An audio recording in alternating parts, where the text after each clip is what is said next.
राधे राधे। कैसे हो? चलो, ऑलमोस्ट आप लोगों की ऑडिट काफ़ी हद तक कंप्लीट हो गई होगी, और नहीं हुई है तो फटाफट ऑडिट कंप्लीट करिए और जल्दी से क्वेश्चन आंसर कंप्लीट करिए। तो अब अपन शुरू करने वाले हैं। आज अपन डील करेंगे क्वेश्चन आंसर्स। अपन शुरू करते हैं स्टैंडर्ड एसक्यूसी 1 से। अपन स्टैंडर्ड वाइज क्वेश्चन आंसर्स को कंप्लीट करेंगे। आज अपन सबसे पहले जिसके क्वेश्चन आंसर देखने वाले हैं वो है एसक्यूसी 1, राइट। चलिए शुरू करते हैं। अब देखिए, आपको क्या करना है। मैं आपको क्या करूँगा, क्वेश्चन आंसर समझाऊंगा। पहले क्वेश्चन अच्छे से समझेंगे कि क्वेश्चन क्या बात कर रहा है, उसके की हाइलाइट्स क्या है, राइट। और उसके बाद अपन क्या करेंगे, आंसर्स को डील करेंगे। अब आपको क्या करना है, पहले जो मैं समझा रहा हूँ क्वेश्चन एक बार वो समझना है, right? फिर अगर वो क्वेश्चन लेंदी हो, राइट, अगर उसमें कुछ टेक्निकल आपको लग रहा है तो आप क्या करिए, एक बार उसको रीड करिए, राइट। मतलब एक बार समझ लिया, वीडियो पॉज करिए और फिर क्या करिए, क्वेश्चन को रीड करिए। उससे क्या होगा, आपकी भी क्वेश्चंस पे अच्छी ग्रिप बननी शुरू हो जाएगी।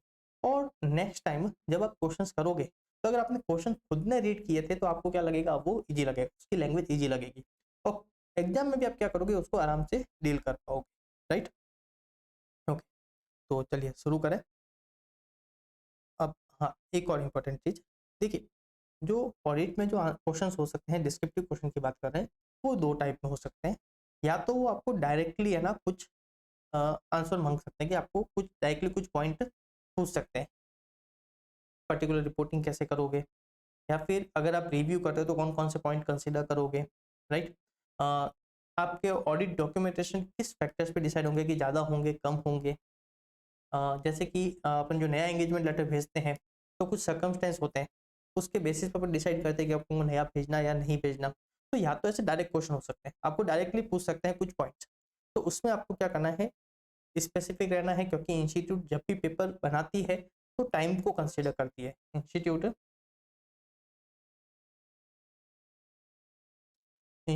हमेशा टाइम कंसिडर करती है, तो अपन को भी वो चीज़ कंसिडर करके चलना पड़ेगा। तो अपने आंसर्स ना अननेसेसरी ज़्यादा लेंदी होने चाहिए, ना ही शॉर्ट होने चाहिए।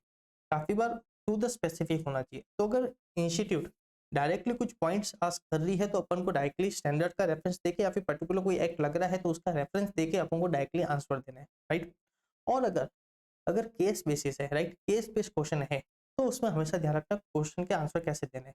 तो ध्यान रखना, पहले 3 से 4 लाइन 5 लाइन आपको क्या करना है, जो फैक्ट ऑफ द केस है, अभी मैं अपन क्वेश्चन डिस्कस करेंगे तब आपको समझ में आ जाएगा फैक्ट्स किसकी बात कर रहे हैं।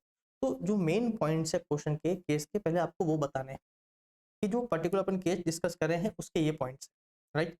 उसके बाद उस पे उस पर्टिकुलर एक्ट या फिर पर्टिकुलर स्टैंडर्ड क्या बोल रहा है, आपको वो देना है। और लास्ट में आपको कंक्लूजन देना है, लास्ट में आपको क्या करना है, कंक्लूजन देना है, राइट। तो ये आंसर दो टाइप में ऐसे चलेंगे।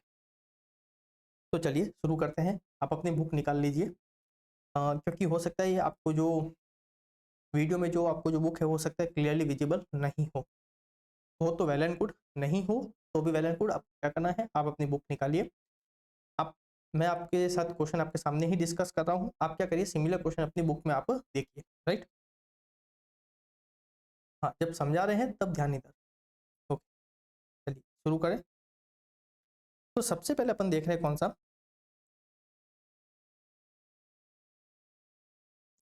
ओके, देखिए, मैं काफ़ी बार क्या करता हूँ, ऑडिट में क्वेश्चन नीचे से शुरू करता हूँ, मतलब पहले नीचे की 2 लाइन रीड करता हूँ, राइट। उससे क्या होता है, काफ़ी बार आइडिया लग जाता है, मैक्सिमम टाइम आइडिया लग जाता है कि क्वेश्चन किसके बारे में है, अपन को आंसर किसके अकॉर्डिंग देना है। तो उससे क्या होता है, फिर अपन जो पूरा क्वेश्चन पढ़ेंगे ना तो अपन उस चीज़ को कंसीडर करते हुए पढ़ेंगे, राइट। तो चलिए यही पैटर्न यहाँ पे ट्राई करते हैं। तो देखिए ये क्या बोलता है, सबसे लास्ट लाइन देख रहा हूँ मैं इस क्वेश्चन की, BSSN एसोसिएट वाले की। देखिए क्या बोल रहा है, with regard to integrity of client, you are required to give some example of the matter to be considered by the firm as per requirement of SQC 1। देखिए ये क्वेश्चन किसका है, लास्ट लाइन से पता चल रहा है ये क्वेश्चन है SQC 1 का। देखिए क्वेश्चन किसका है, ये क्वेश्चन है SQC 1 का, राइट। इतना पता चल रहा है। दूसरा बोल रहा है कि आप इंटीग्रिटी चेक करने के लिए, आप क्लाइंट की इंटीग्रिटी चेक करने के लिए आप क्या क्या चीजें चेक करते हो, राइट। तो बड़ा ही स्ट्रेट फॉरवर्ड क्वेश्चन है, बड़ा ही स्ट्रेट फॉरवर्ड क्वेश्चन लग रहा है। अब चलिए एक बार अपन क्वेश्चन को एक बार पढ़ लेते हैं। देखिए क्या है, एक BSS एंड एसोसिएट है, partnership firm of chartered accountant.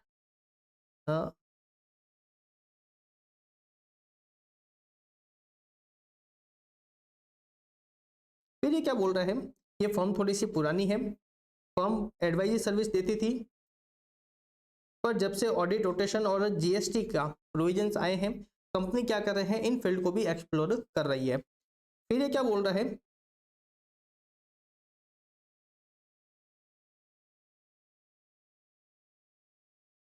ये क्या बोल रहा है, the service are being assurance in nature, the firm requires some internal restructuring and setup some policy procedure for compliance year on year. अब ये देखिए कुछ नई सर्विस है जो इसलिए बोल रहा है कि कंपनी का जो इंटरनल सिस्टम है, क्वालिटी कंट्रोल सिस्टम है, उसको उनमें कुछ रिस्ट्रक्चरिंग करना पड़ेगा। कोई काम की बात नहीं है, इररिलेवेंट। अब देखिए, the firm started getting new clients for this new services, now looking to obtain such information as it is considered necessary in the circumstance before accepting an engagement with a new client or when deciding whether to continue existing engagement with and when considering acceptance of a new engagement with an existing client। okay, question यहां से है, right. अब ये क्या बोल रहा है, अगर आप कोई नया क्लाइंट लोगे, मैं शॉर्ट में बात कर रहा हूँ, सारे पॉइंट की बात नहीं कर रहा हूँ, अगर आप कोई नए क्लाइंट की बात करते हैं, राइट, अगर आप कोई नए क्लाइंट की बात करते हो, आपको कोई नया एंगेजमेंट करना है, तो आप क्या क्या इंफॉर्मेशन आप कंसीडर करोगे, राइट, क्या क्या इंफॉर्मेशन आप कंसीडर करोगे। अब आगे चलते हैं। अभी क्या बोला, firm is now looking to work with only select clients which are in line with the policies of the firm. The firm understands that the extent of knowledge it will have regarding the integrity of client will grow with the context of an ongoing relationship with that client. Now, with regard to integrity of client, you are required to give some example of the matter to be considered by the firm as per the requirement of SQC 1. अब देखिए, अगर अपन second paragraph की बात करें तो second paragraph एक और चीज पूछ रहा था। क्या पूछ रहा था, सॉरी, हेलो, हाँ, तो जब अपन सेकंड पैराग्राफ देखे तो सेकंड पैराग्राफ क्या कर रहा था, सेकंड पैराग्राफ अपन को कुछ बोला था कि आप कोई क्लाइंट के साथ एंगेजमेंट आप एक्सेप्ट करो या फिर कोई नया एंगेजमेंट आप लीजिए, उससे पहले आप क्या क्या इंफॉर्मेशन देखते हो, तो उधर कुछ ज्यादा पॉइंट्स थे। और जब अपन ने क्वेश्चन का लास्ट पार्ट देखा तो वहां पे क्वेश्चन स्पेसिफिकली क्या पूछ रहा था, आप किसी क्लाइंट की इंटीग्रिटी के लिए आप क्या क्या इंफॉर्मेशन लोगे। तो बड़ा ही स्ट्रेट फॉरवर्ड क्वेश्चन है, कुछ एग्जाम्पल आपको पता होगा, राइट, कुछ एग्जाम्पल्स आपको पता होंगे क्या, जैसे उनके साथ इंक्वायरी, या फिर अगर मान लीजिए उसी क्लाइंट के साथ अपन कुछ नया एंगेजमेंट ले रहे हैं तो उसके साथ जो प्रायर इन्फॉर्मेशन है अपन को वो भी हेल्प करेगी। तो उसका जो नेचर ऑफ बिजनेस है या फिर उसके जो नेचर ऑफ ऑपरेशन है या फिर जो उसकी जो अकाउंटिंग पॉलिसीज है, उससे हमको क्या पता चले, क्लाइंट की इंटीग्रिटी पता चलेगी। या फिर मान लीजिए क्लाइंट के रिलेटेड कोई मार्केट में जो इन्फॉर्मेशन वगैरह होती है, राइट, मान लीजिए कोई है ना इन्वेस्टिगेशन वगैरह हुई है नहीं हुई है, उससे हमको क्लाइंट की इंटीग्रिटी के बारे में पता चलेगा, राइट। मान लीजिए क्लाइंट कोई लिमिटेशन लगा रहा है, राइट, ऑडिट्स है ना एक्सेप्ट करने से पहले या फिर कोई एसेंशियल सर्विस एक्सेप्ट करने से पहले ही क्लाइंट क्या कर रहा है, कोई लिमिटेशन लगा रहा है, तो अगेन उससे अपन को उसकी इंटीग्रिटी का पता चलेगा, राइट। उसका फी स्ट्रक्चर कैसा है, राइट, उसका फी स्ट्रक्चर कैसा है, फी पेमेंट का स्ट्रक्चर कैसा है, उससे भी हमको क्या पता चलेगा, उसकी इंटीग्रिटी का पता चलेगा। देखिए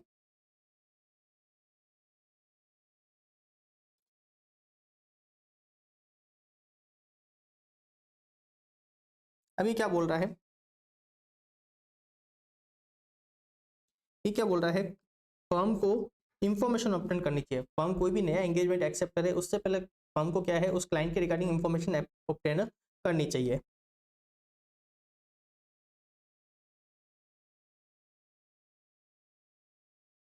अभी क्या बोलता है, अगर जब इंफॉर्मेशन कंसीडर कर रहे हो तब कोई इश्यू आता है, राइट, जब आपको कोई इश्यू मिलता है, मान लीजिए उसकी इंटीग्रिटी को लेकर कोई इश्यू है, राइट, आपको ऐसा लगता है कि इंडिपेंडेंस को किसी तरीके का थ्रेट है, पर उस इंडिपेंडेंस के थ्रेट को क्या कर सकते हैं, एलिमिनेट किया जा सकता है। तो वो क्या करेंगे, फर्म उस केस में एलिमिनेट करेगी, उसको डॉक्यूमेंट करेगी, उसके बाद क्या करेगी, अपनी एंगेजमेंट को कंटिन्यू करेगी, राइट। तो ये क्या बोल रहा है, अगर कोई इश्यू आता है एक्सेप्टेंस से पहले, the firm decide to accept, और फर्म उसमें एक्सेप्ट करने की या फिर रिलेशनशिप को कंटिन्यू करने का डिसीजन लेती है, then it should document how the issue was resolved, right. तो ये क्या बोलता है, आपने उस इश्यू, जैसे मान लीजिए इंडिपेंडेंस के रिलेटेड कोई इश्यू था, तो आपने उस इश्यू को किस तरीके से रिजॉल्व किया, आपको क्या करना है, उसको डॉक्यूमेंट करना है। अब ये मेन आंसर की बात कर रहा है, जो क्वेश्चन में पूछा था, क्या पूछा था, consideration as to integrity of client, with regard to integrity of client matters that the firm consider include, for example, पहला तो अपन क्या देखेंगे, जो ओनर्स है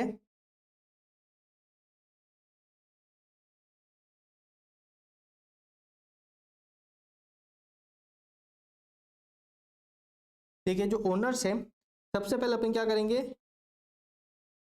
उनकी रेपुटेशन वगैरह देखेंगे, या फिर उसके टॉप ऑफिशियल से अपन क्या क्या करेंगे, रेपुटेशन देखेंगे। फिर ये क्या बोल रहा है, जो क्लाइंट का ऑपरेशन है साथ में उसकी जो बिजनेस प्रैक्टिस है वो अपन देखेंगे। फिर अपन ने क्या बोला था, उसकी अकाउंटिंग पॉलिसीज के रिगार्डिंग अपन क्या करेंगे, अंडरस्टैंडिंग लेंगे, इससे अपन को उसकी है ना इंफॉर्मेशन मिलेगी। देखिए क्या बोलता है, information concern attitude of client principal owner की management TCWG towards accounting standard and internal control environment. अगर वो उनका ज्यादा इंफेसिस है इंटरनल कंट्रोल एनवायरमेंट पे, तो अगेन हो सकता है उनकी इंटीग्रिटी क्या है, अच्छी है, राइट। तो मान लीजिए इंटरनल कंट्रोल को क्या कर रहा है, इग्नोर कर, वो किसी तरीके इंटरनल कंट्रोल नहीं लगाना चाहते, तो अगेन ये क्या है, एक डाउट क्रिएट करेगा उनकी इंटीग्रिटी को लेकर। फिर मैंने क्या बोला, हम फर्म का फी स्ट्रक्चर देखेंगे, क्या फर्म फी कम से कम रखना चाहती है। फिर हमने क्या देखा था, अगर वो एक्सेप्टेंस से पहले ही कोई लिमिटेशन लगा रहे हैं, राइट, या फिर मैंने क्या बोला, हमने मार्केट से कोई इन्फॉर्मेशन मिली, राइट, कि क्या है उस पर कोई इन्वेस्टिगेशन, कोई केसेस वगैरह चल रहे हैं मनी लॉन्ड्रिंग के, या फिर हो सकता है इनकम टैक्स से रिलेटेड, तो अगेन उससे क्या होगा, उसकी इंटीग्रिटी पे डाउट होगा। देखिए क्या बोल रहा है, indication that the client may be involve money laundering और अदर क्रिमिनल एक्टिविटीज। फिर एक और एग्जांपल क्या दे रहा है, हाँ ये एक इंपॉर्टेंट पॉइंट है, the reasons for the propose appointment of the firm and non reappointment of the previous firm. ये क्या कर रहा है, जैसे कि आपने कोई नई एंगेजमेंट एक्सेप्ट करी है, तो मान लीजिए आपने ऑडिट किया ना, ली है नई एंगेजमेंट, तो प्रीवियस ऑडिटर को वापस से क्यों रीअपॉइंट नहीं किया गया, या फिर मान लीजिए उसका रेजिग्नेशन था, तो उसका रेजिग्नेशन क्यों था, आपको क्या करना है, आपको वो भी चीजें चेक करनी है, उससे आपको क्या होगा, क्लाइंट की इंटीग्रिटी के बारे में पता चलेगा। तो बड़ा ही इजी क्वेश्चन था।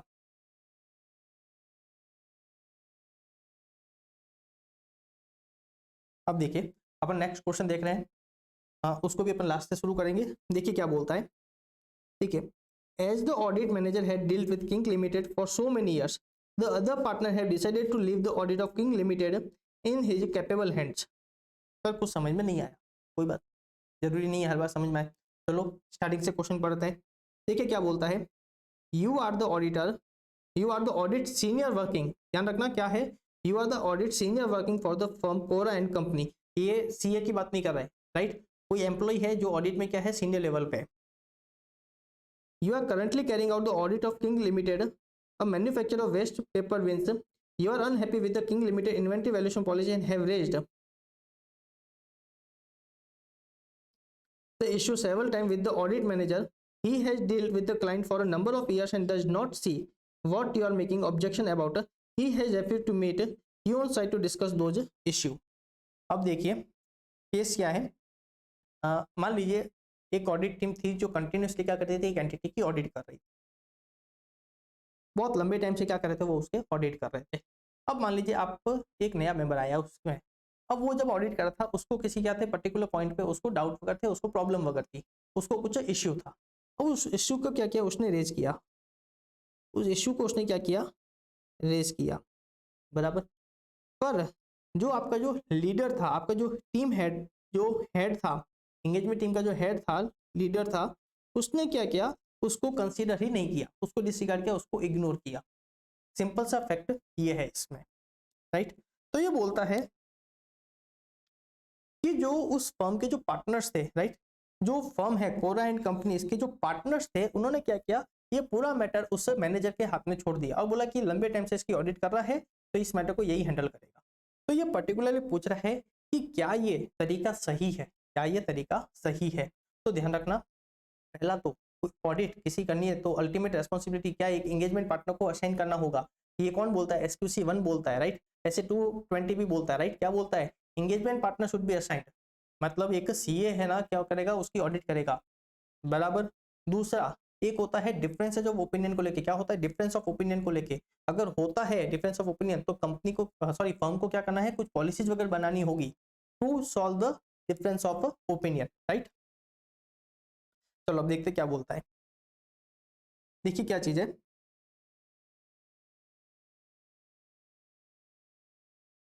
ओके, हाँ,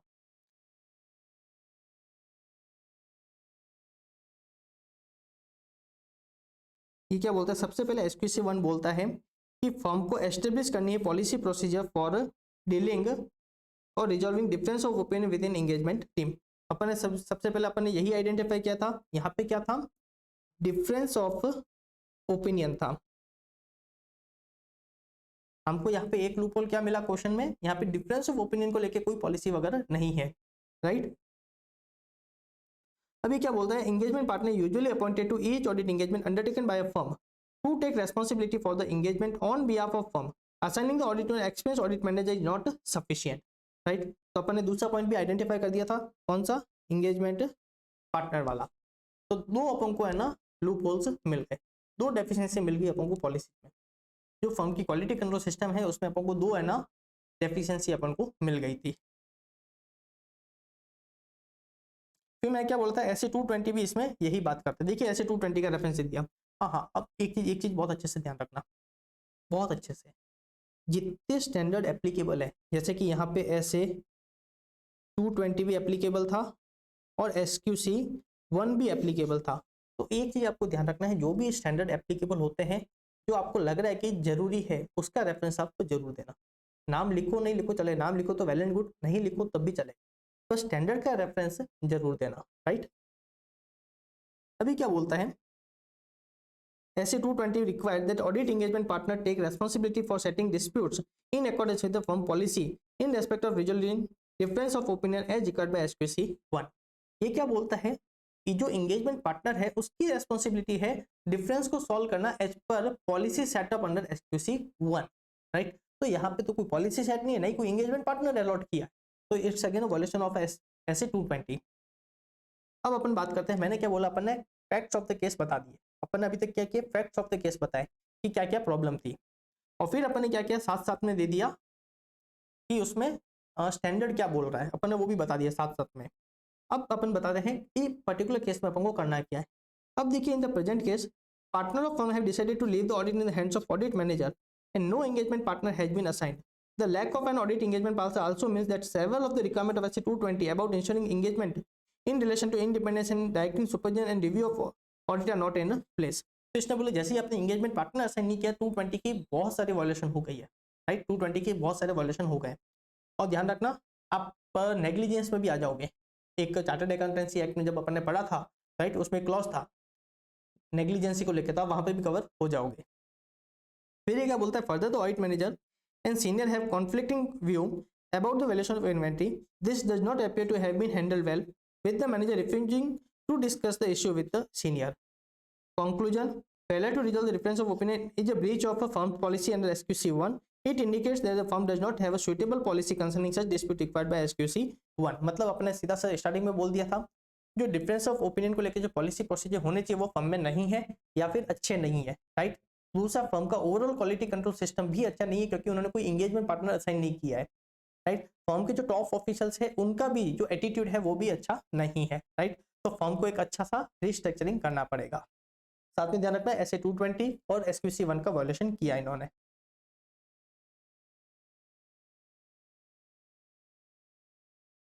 अब देखिए,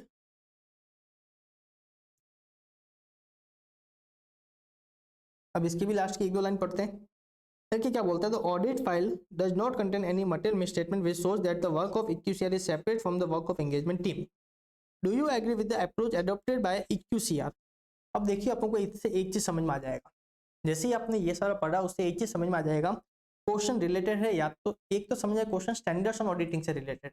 एग्जाम में ये आइडेंटिफाई करना बहुत जरूरी है और टाइमली आइडेंटिफाई करना जरूरी है कि क्वेश्चन किससे रिलेटेड है, राइट। तो अपन आंसर उतना बेटर प्रेजेंट कर पाएंगे।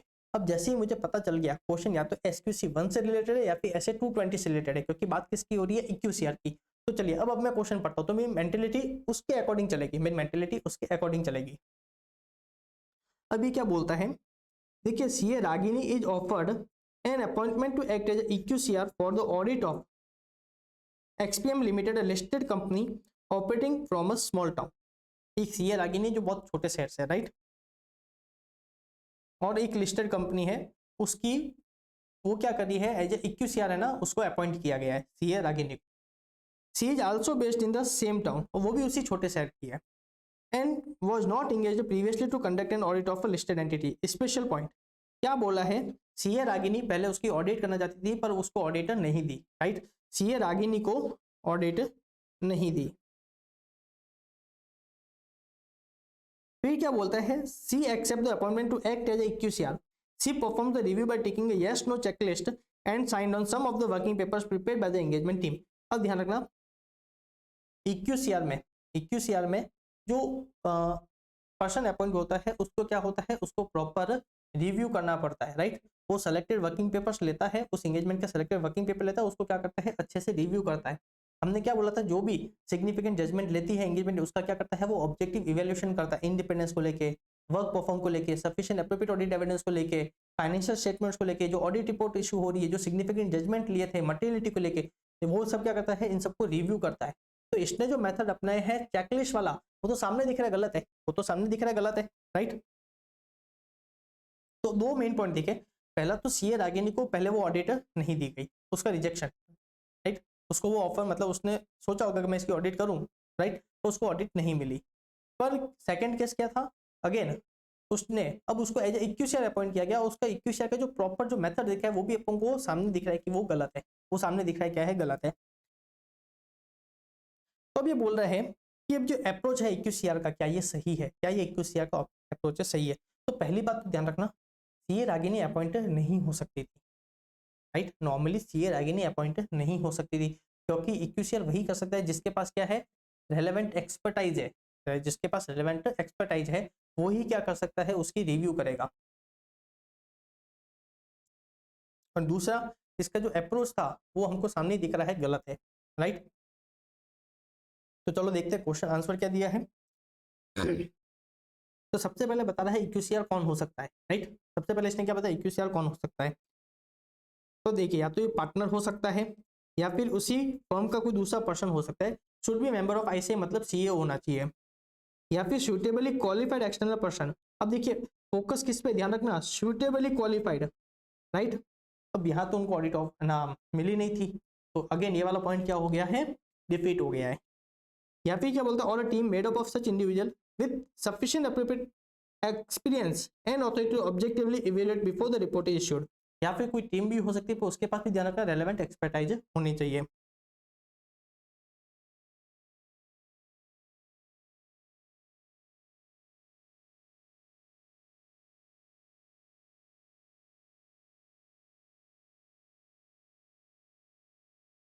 अब ये ध्यान रखना, इस पे ध्यान रखना, फोकस करना, ये बहुत इंपॉर्टेंट लाइन है। क्या बोल रहा है, it also states that engagement quality control reviewer for an audit of financial statement of a listed company is an individual with the sufficient appropriate experience and authority to act as an audit engagement partner on audit of financial state of a listed entity।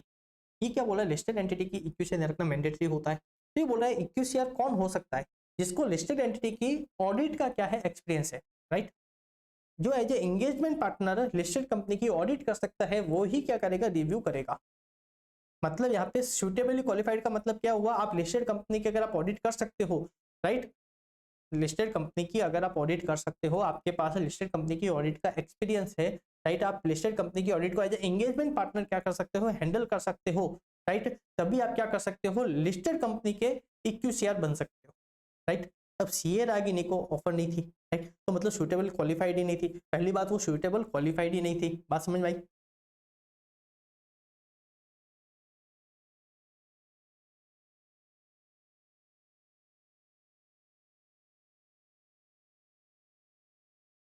अब ये आगे क्या बोल रहा है, देखिए, in addition the work of equation involve objective evaluation of the significant judgment made by engagement team and ensuring that the conclusion reached by the team in formulating audit report are appropriate. It is necessary for EQCR to have a requisite technical expert and experience to enable her to perform the assigned role of evaluating the work of an engagement team, and that any possible misstatement can be avoided.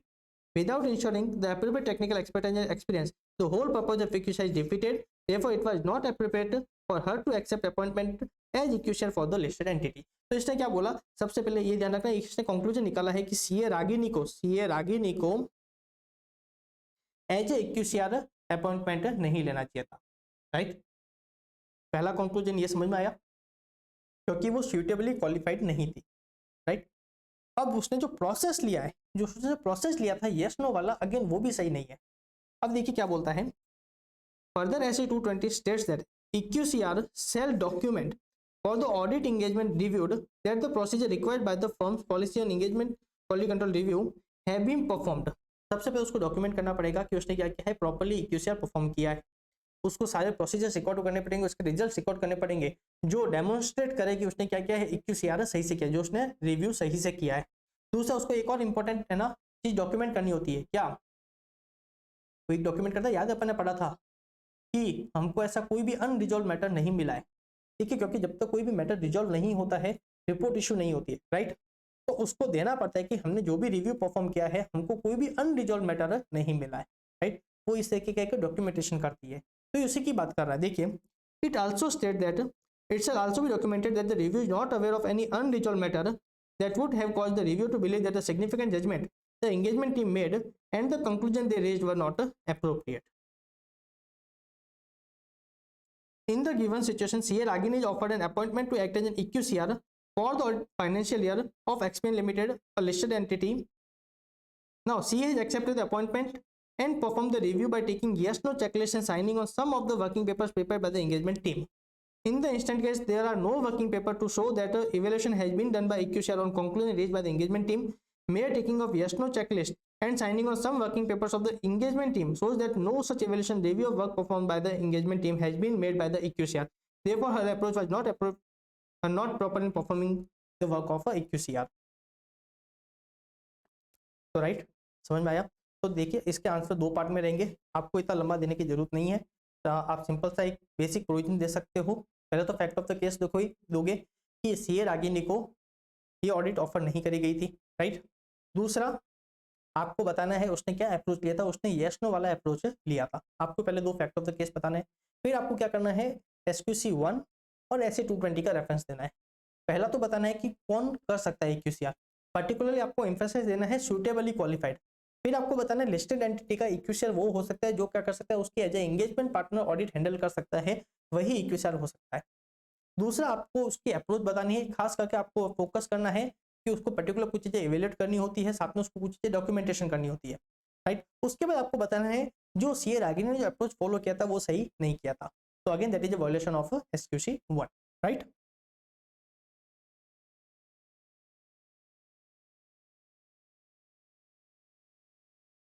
अब देखिए, अब अपन next question देख रहे हैं, कौन सा, TPX and company वाला। अब देखिए उसमें क्या है, अपन लास्ट लाइन देखते हैं, how do you view above situation from point of view quality control system in audit firm analyze। अब देखिए इससे अगेन अपन को पता चल जाएगा क्वेश्चन किसका है, SQC 1 का है। जो भी सिचुएशन दी हुई है वो किससे रिलेटेड है, SQC 1 से। चलिए देखिए, TPX and company, a CA firm, it maintain audit documentation both electronically and physical form। the physical files are neither scanned, अब ध्यान से सुनिएगा, neither scanned nor incorporated into electronic files and no cross reference to the electronic files। Further, there are many instances where audit working papers do not contain details as to whether information was obtained from a client or prepared by engagement team। अब देखिए बहुत सारे loopholes है, खास करके जो engagement documentation से related जो पॉलिसी जो प्रोसीजर्स होने चाहिए एक क्वालिटी कंट्रोल सिस्टम में, वो ध्यान रखना यहाँ पे बहुत ही खराब है, यहाँ पे बहुत ही क्या है, खराब है। जो एंगेजमेंट डॉक्यूमेंटेशन से रिलेटेड जो पॉलिसी प्रोसीजर होने चाहिए वो बहुत बहुत खराब है, बहुत सारी डेफिशिएंसी है। देखिए, पहला तो एंगेजमेंट डॉक्यूमेंटेशन सबसे पहले वही होता है कि किसने परफॉर्म किया है, कब परफॉर्म किया है, कौन उसको अपडेट कर रहा है, कौन चेंज कर रहा है, उसका प्रॉपर रिकॉर्ड होना चाहिए, क्यों होना चाहिए, जिससे कि रेस्पॉन्सिबिलिटी असाइन हो सके, जिससे कि सोर्स का पता चल सके। दूसरा ध्यान रखना, ये जो बोला है कि डिटेल है ना, एक और डिटेल नहीं है क्या, कि जो इंफॉर्मेशन जो एंगेजमेंट फाइल में डाली है उसमें डिटेल मिसिंग है कि ये जो इंफॉर्मेशन है ये कहाँ से थी, डायरेक्टली ऑडिटर ने ली थी फ्रॉम आउटसाइड द एंटिटी या फिर क्लाइंट की इंफॉर्मेशन थी। देखिए, डिपेंड करता है सोर्स ऑफ इंफॉर्मेशन से, उससे रिलायबिलिटी डिपेंड करती है, इंटरनल है या एक्सटर्नल है, तो वो सोर्स भी ध्यान रखना, वो रिकॉर्ड करना जरूरी है कि इंटरनल था या एक्सटर्नल था, ये मेजर। फिर कोई क्रॉस रेफरेंस नहीं हो रहा है, अगर फिजिकली आप मेंटेन कर रहे हो तो आपको क्या करना है, उसको कंटेंट आपको इलेक्ट्रॉनिकली आपको क्या करना है, उसको अपडेट करता रहना है, आपको उसकी फिजिकल कॉपीज को भी स्कैन करके आपको है ना रखना चाहिए। बात समझ में आ रही है।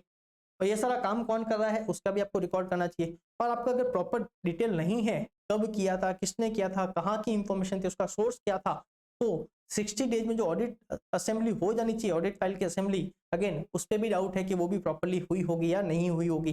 तो अगेन यहाँ पे क्या थे, बहुत सारे है ना लूपहोल्स थे। देखिए क्या बोल रहा है, as per SQC1, firms should establish policy procedures designed to maintain confidentiality, safe custody, integrity, accessibility, read availability of the engagement documentation। Engagement documentation की सेफ कस्टडी रहे, वो एक्सेसिबल रहे, उसकी इंटीग्रिटी मेंटेन रहे, राइट। इसके लिए फर्म को क्या करना है, एक पॉलिसी प्रोसीजर बनानी होती है। तो यहाँ पे कुछ भी पॉलिसी प्रोसीजर्स नहीं दिखे अपन को। अब देखिए क्या बोल रहा है, अब ये फैक्ट ऑफ द केस बता रहा है। ये क्या बोल रहा है, यहाँ पे नई फाइल को स्कैन किया जा रहा है, ना ही उनको इलेक्ट्रॉनिक फॉर्म में है ना वापस किया जा रहा है, ना ही कोई क्रॉस रेफरेंस किया जा रहा है। अब ये अपन को बता रहा है, ये जो फैक्ट है ये बता रहा है कि firm is not establish procedure to maintain integrity of the engagement documentation. Lack of ensuring the same make it difficult to demonstrate completeness of audit file and whether these are assembled within 60 days a time frame stipulated in SQC1, right. तो again doubt है कि जो 60 days के जो criteria है उस criteria में ना उसकी असेंबली हो रही है या नहीं हो रही है। फिर क्या बोल रहा है, where engagement documentation is in paper, electronic और other media, integrity, accessibility, or read availability of the underlying data may be compromised if the documentation could be altered, added, or deleted without the firm's knowledge, or it could be permanently lost or damaged.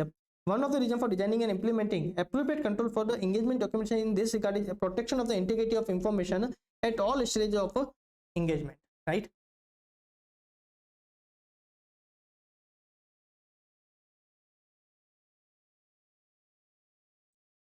फिर ये क्या बोल रहा है, for the practical reason original paper documentation may be electronically scanned for inclusion in engagement file.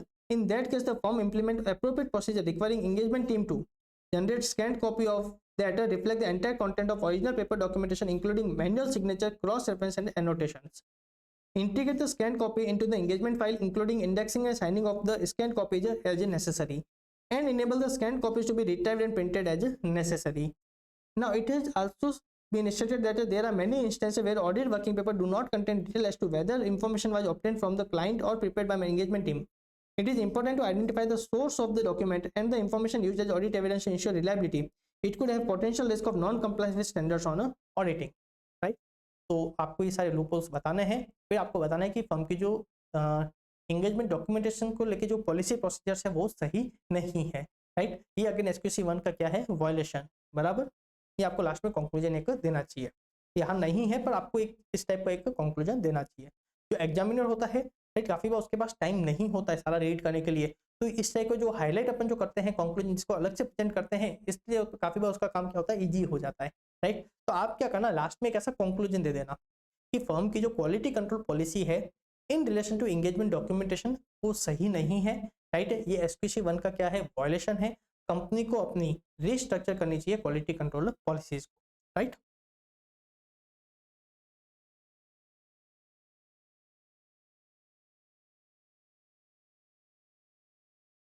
अब देखिए next question क्या है, अपन देख रहे हैं मैसर्स एंड कंपनी वाला क्वेश्चन देख रहे हैं।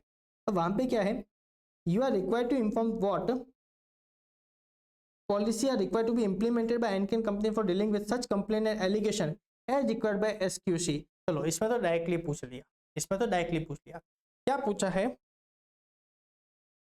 कि मान लीजिए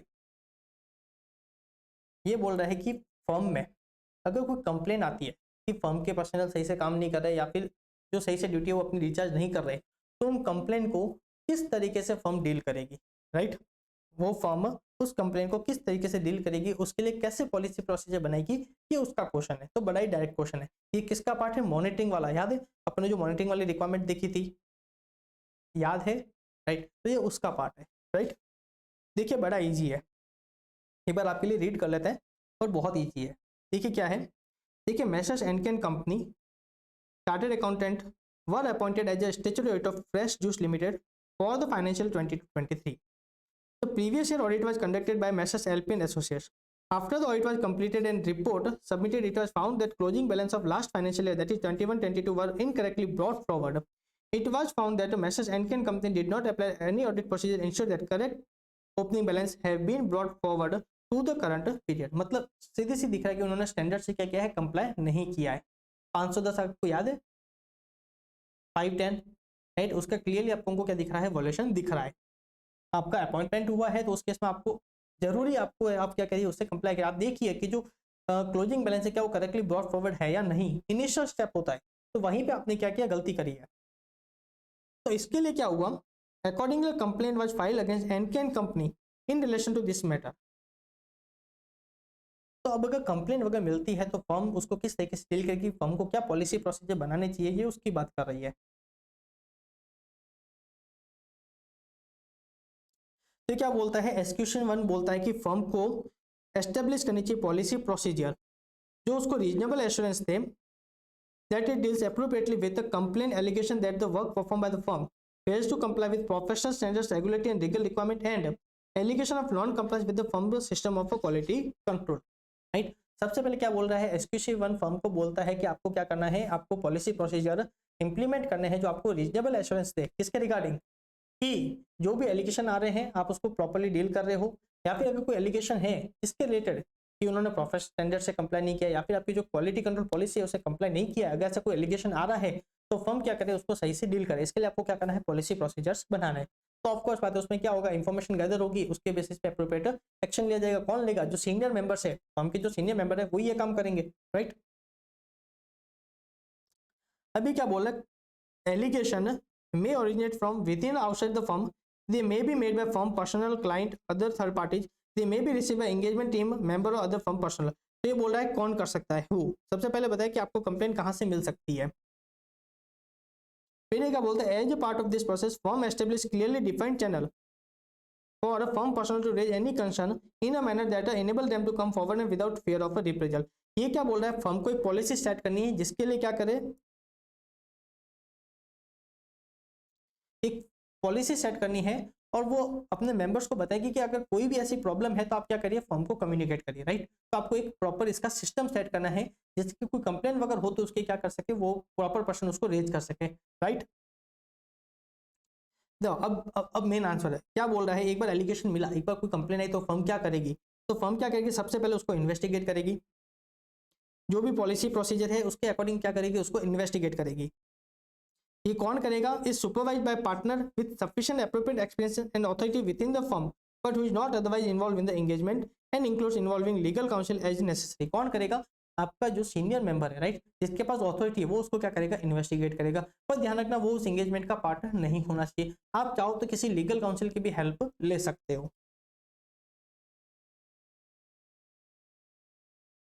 फिर क्या बोलता है, where the result of investigation indicate deficiency in design or operation of firm quality control policy and procedure or non-compliance with firm's system of quality control by individual or individual firm shall take appropriate action. ये क्या बोलता है, जो investigation का जो result है, अगर उस रिजल्ट में आपको मिलता है कि उन्होंने क्या किया है, कंप्लाई नहीं किया था प्रोफेशनल स्टैंडर्ड या फिर फर्म की पॉलिसी से, तो आप क्या करोगे, अप्रोप्रिएट एक्शन लोगे. क्या करोगे, अप्रोप्रिएट एक्शन लोगे. राइट.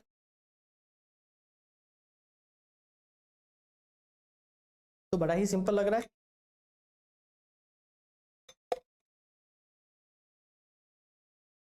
अब देखिए इसमें एक बेनिफिट क्या मिल रहा है, मुझे बेनिफिट क्या मिल रहा है, मैं जब लास्ट से शुरू कर रहा हूं तो मुझे पता चल रहा है क्या, कि मेरे को माइंडसेट क्या रखना है उस क्वेश्चन को रीड करते हुए. तो जब मुझे पता चल रहा है कि क्वेश्चन किससे रिलेटेड है, एसक्यूसी 1 से या फिर ऐसे 220 से रिलेटेड है, तो मैं उन कॉन्सेप्ट को लेके ही उस क्वेश्चन को रीड करता हूँ. राइट. तो मुझे पता चलता है कि पर्टिकुलर किन फैक्ट है, पर्टिकुलर किससे रिलेटेड है. राइट.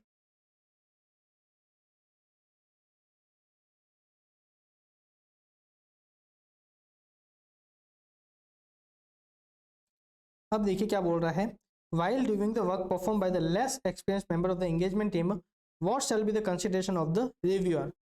बड़ा डायरेक्ट क्वेश्चन है, इस बार बहुत डायरेक्ट क्वेश्चन पूछ लिया है. आपको अगर पॉइंट याद होगा एसक्यूसी 1 का, डायरेक्शन सुपरविजन रिव्यू वाला, तो जब रिव्यू करते हैं तो पर्टिकुलर क्या क्या चीजें चेक करता है. देखिए डायरेक्शन में सबसे पहले क्या करता है, वो डायरेक्ट करता है काम कैसे करना है. सुपरवाइज में क्या करता है, वो एक्चुअली बैठ के चेक करता है कि काम जिस तरीके से डायरेक्ट किया था क्या वैसे किया है या नहीं किया है. रिव्यू में क्या करेगा, जो एक बार काम परफॉर्म कर दिया अब क्या करेगा, उसको रिव्यू करेगा, जैसा बोला था क्या वैसा हुआ है या नहीं हुआ है। जैसे कि क्या उन्होंने स्टैंडर्ड से कंप्लाई किया, क्या उन्होंने क्वालिटी कंट्रोल पॉलिसी से ना कंप्लाई किया, जो मतलब जो काफी बार इश्यू कंसल्टेशन लेना होता है डिफिकल्ट मैटर पे, क्या उन्होंने कंसल्टेशन लिया नहीं लिया, अगर लिया तो जो सजेशन थे क्या उनको इंप्लीमेंट किया, क्या sufficient appropriate audit evidence obtain किए, राइट, जो ऑडिट रिपोर्ट थी क्या वो एज पर एविडेंस है या नहीं है, राइट, तो वो क्या करता है रिव्यू में इन चीजों को देखता है। अब देखिए क्या बोलता है, एक चार्टर्ड अकाउंटेंसी फर्म है which is been appointed for the audit of Falcon Limited. अभी क्या बोलता है, mister Jay was the engagement partner,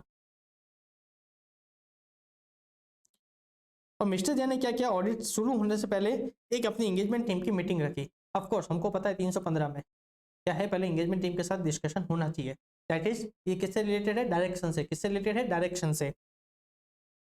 देखिए मीटिंग रखी, उनको डायरेक्ट किया कि आप किस तरीके से ऑडिट करोगे।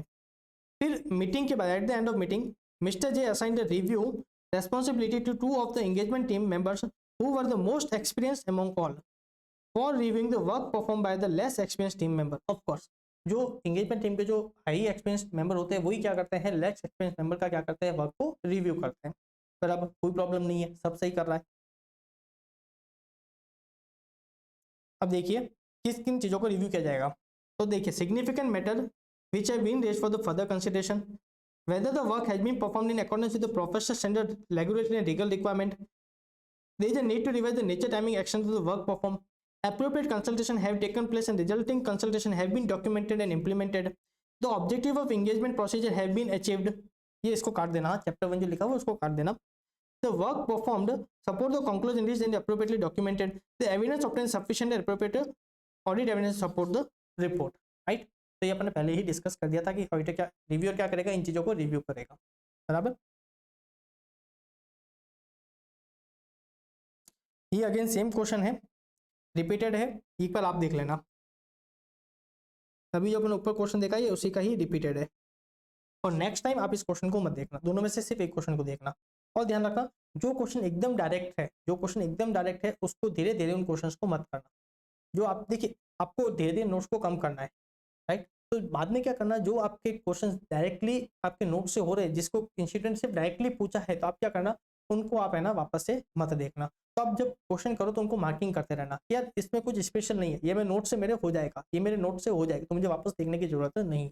और खास करके जो रिपीटेड है वो मत देखना, रिपीटेड को मार्क कर देना, इंपॉर्टेंट मार्क कर देना, क्योंकि इंस्टीट्यूट उसको बार बार पूछ रही है, इंस्टीट्यूट उसको बार बार पूछ रही है, आप उसको बार बार मत देखना, राइट।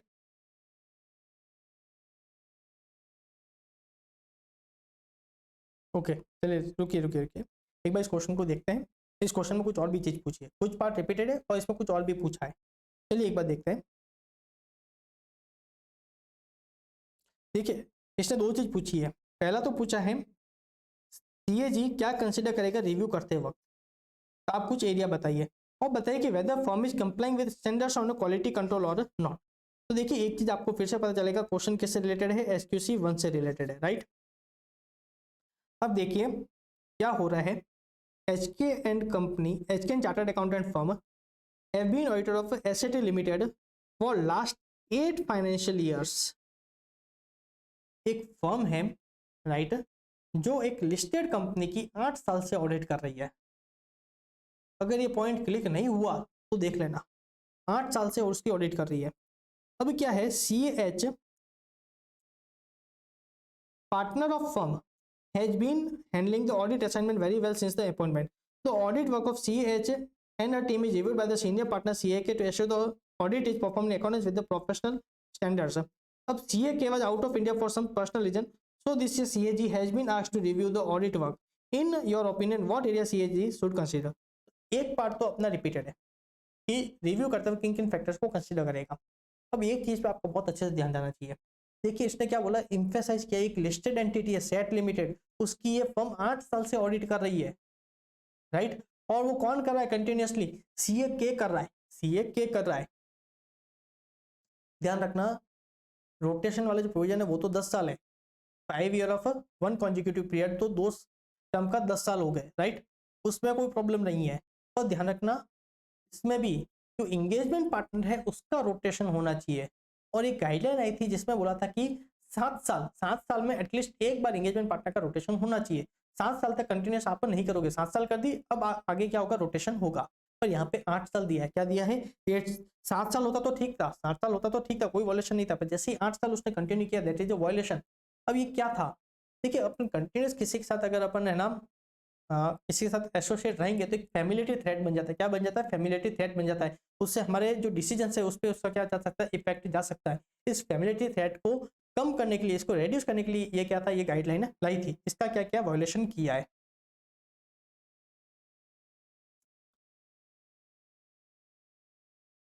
अब देखिए क्या बोलता है, कंप्लायंस विद एसक्यूसी। फॉर्म को कुछ पॉलिसी प्रोसीजर सेट करना है, setting out criteria for determining need for safeguard to reduce the familiarity threat to an acceptable level when using the same senior personnel on an assurance engagement over a long period of time. For all audit of financial statement or listed entity requiring the rotation of engagement partner after a specified period in compliance of the code. और ध्यान रखना specified year कितना है, 7 साल, specified year कितना है, 7 साल, इन्होंने 8 साल तक करी है, मतलब इसका क्या किया है, वॉल्यूशन किया है। देखिए क्या बोला है, form is not complying with SQC 1 as EPH is continuing for more than 7 years, right? अब अपन नेक्स्ट क्वेश्चन देखते हैं, कौन सा है, PQR वाला। अगेन इसका लास्ट से शुरू करें अपन, ओके लास्ट में 2 क्वेश्चन पूछे तो लास्ट की 2-3 लाइनें पढ़ते हैं। देखिए क्या बोलता है,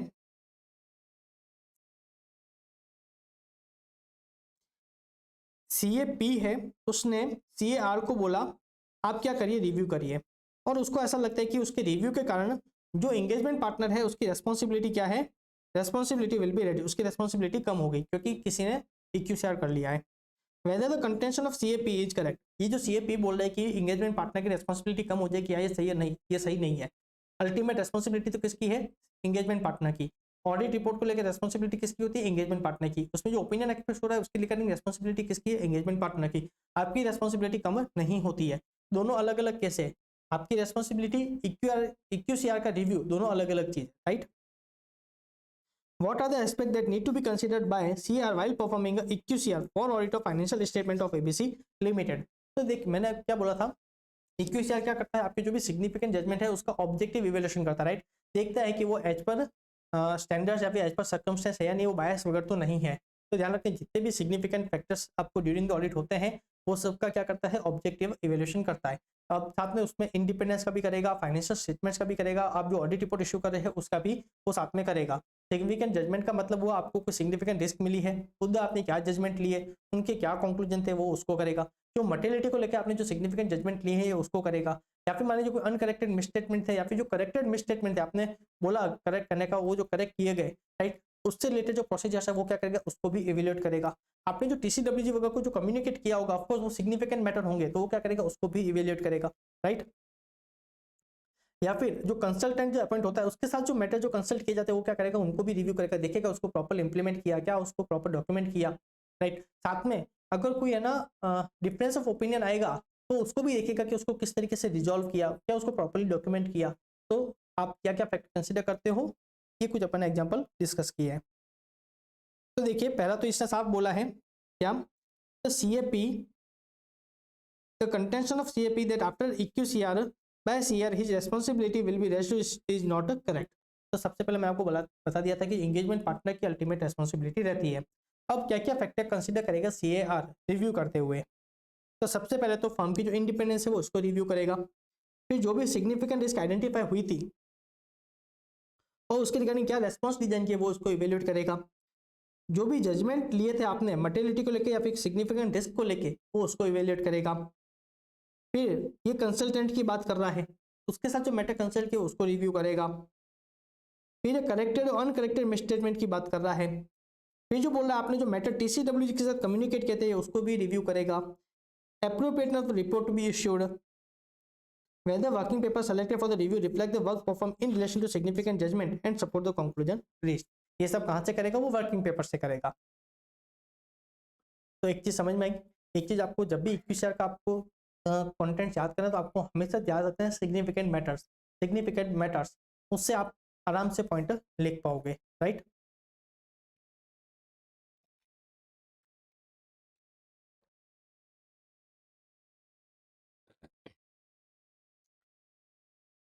फिर नेक्स्ट क्वेश्चन कौन सा है, नेक्स्ट क्वेश्चन है एपी एंड एसोसिएट वाला। चलो इसको भी लास्ट से शुरू करते हैं।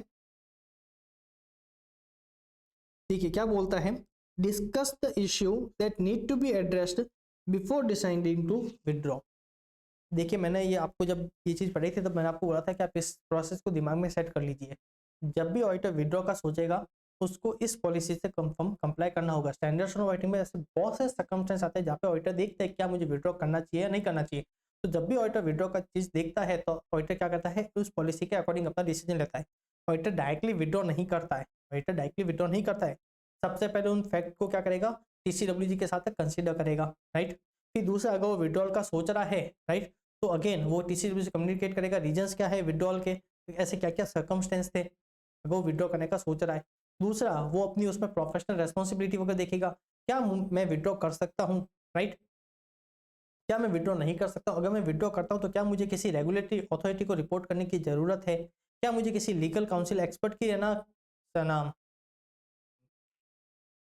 क्या बोलते हैं एडवाइस लेने की जरूरत है। साथ में उसको फर्म को भी सही से ना कम्युनिकेट रिपोर्ट करना पड़ता है, राइट। तो देखिए उसी की बात कर रहा है।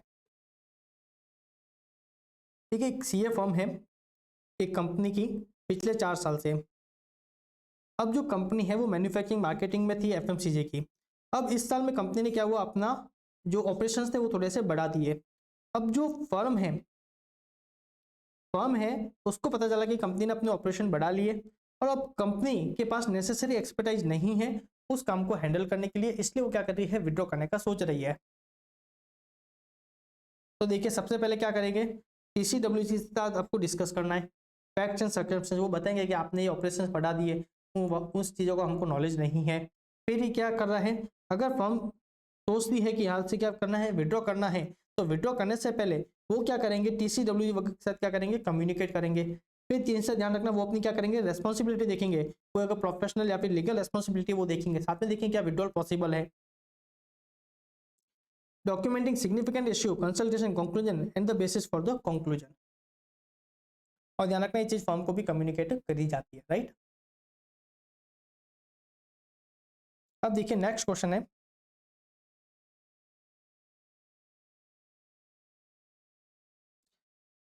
ठीक है, क्या बोलता है, what are the consideration one should exercise to uphold quality of the firm.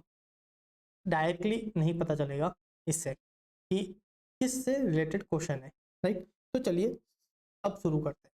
क्या है क्वेश्चन, एक चार्टर्ड अकाउंटेंसी फर्म है ABC which has a policy to accept client when the risk evaluation is conducted with respect to company and the promoter. XYZ Limited approach ABC and associate.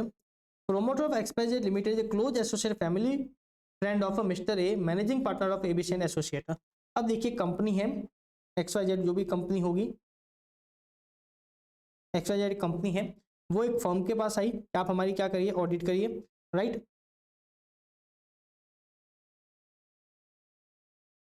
अब इसका जो promoter है वो इस firm का जो partner है, सीनियर पार्टनर है, राइट, वो क्या है, उसका क्लोज एसोसिएट है।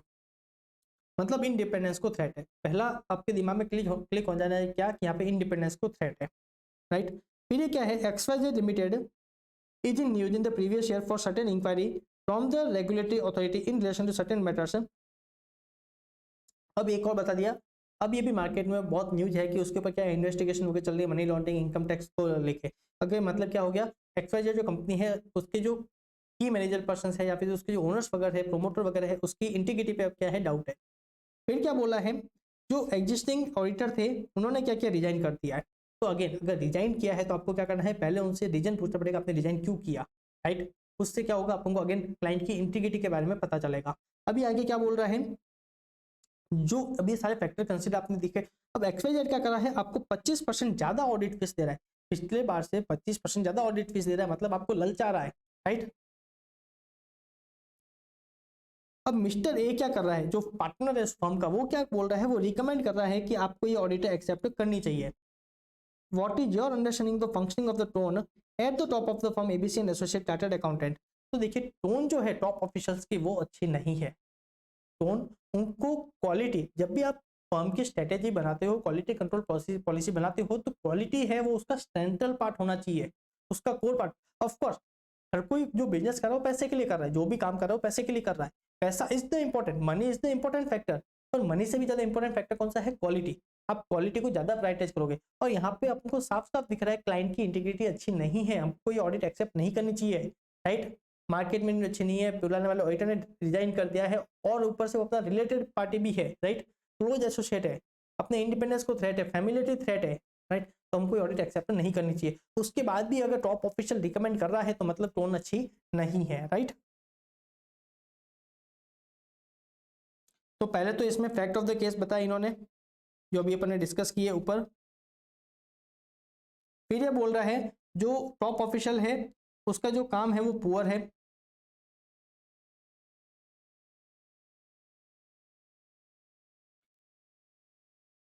फिर ये जानने का बोल रहा है कि जो फर्म की स्ट्रेटेजी है उसका मेन जो पार्ट होना चाहिए वो होना चाहिए क्वालिटी, राइट, क्वालिटी सबसे ऊपर है। पर ये क्या बोल रहा है, इस गिवन केस में जो मिस्टर ए है वो क्या कर रहा है, कॉमर्शियल कंसिडरेशन को ज्यादा वेट दे रहा है, क्वालिटी से ज्यादा वो क्या कर रहा है, कॉमर्शियल कंसिडरेशन को वेट दे रहा है, इसलिए उसकी टोन अच्छी नहीं है, पुअर है।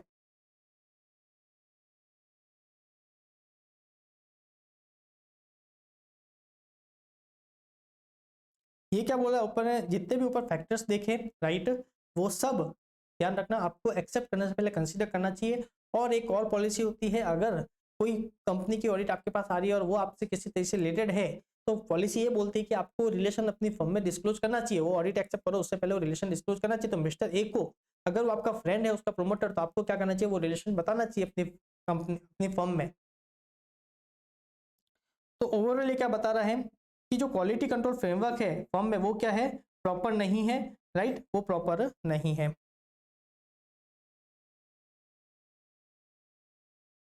अब ये क्या बोल रहा है, जब भी आप फर्म की पॉलिसीज बनाओ तब आपको ध्यान रखना, आपको कमर्शियल कंसिडरेशन से आपको क्वालिटी को ज्यादा है ना प्रेफरेंस देना है। आपको फर्म के जो पर्सनल वगैरह है उनको भी बताना है कि quality is the ultimate objective, quality के साथ किसी भी तरीके से कॉम्प्रोमाइज नहीं होना चाहिए। जो आप फर्म को सफिशिएंट रिसोर्स है ना डिप्लॉय करनी चाहिए for development and documentation of quality.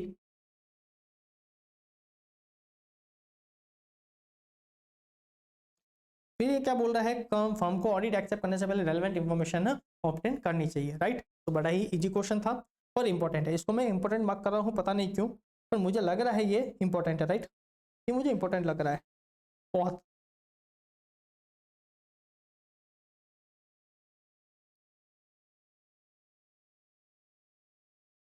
चलिए अब अपन नेक्स्ट क्वेश्चन देखते हैं, बड़े इजी इजी क्वेश्चन है।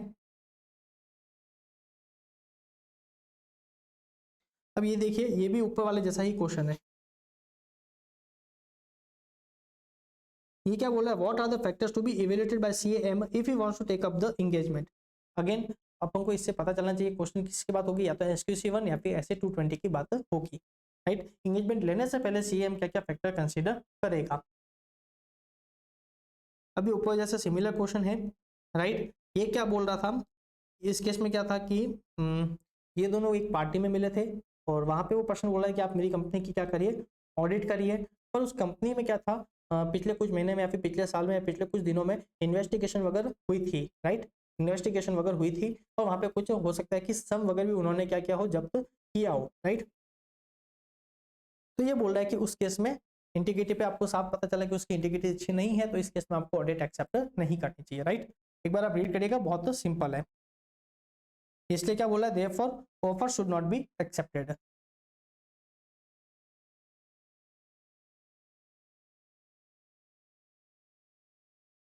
हाँ, ये बात देख लीजिए, एमसीक्यू आ सकता है। एक फर्म है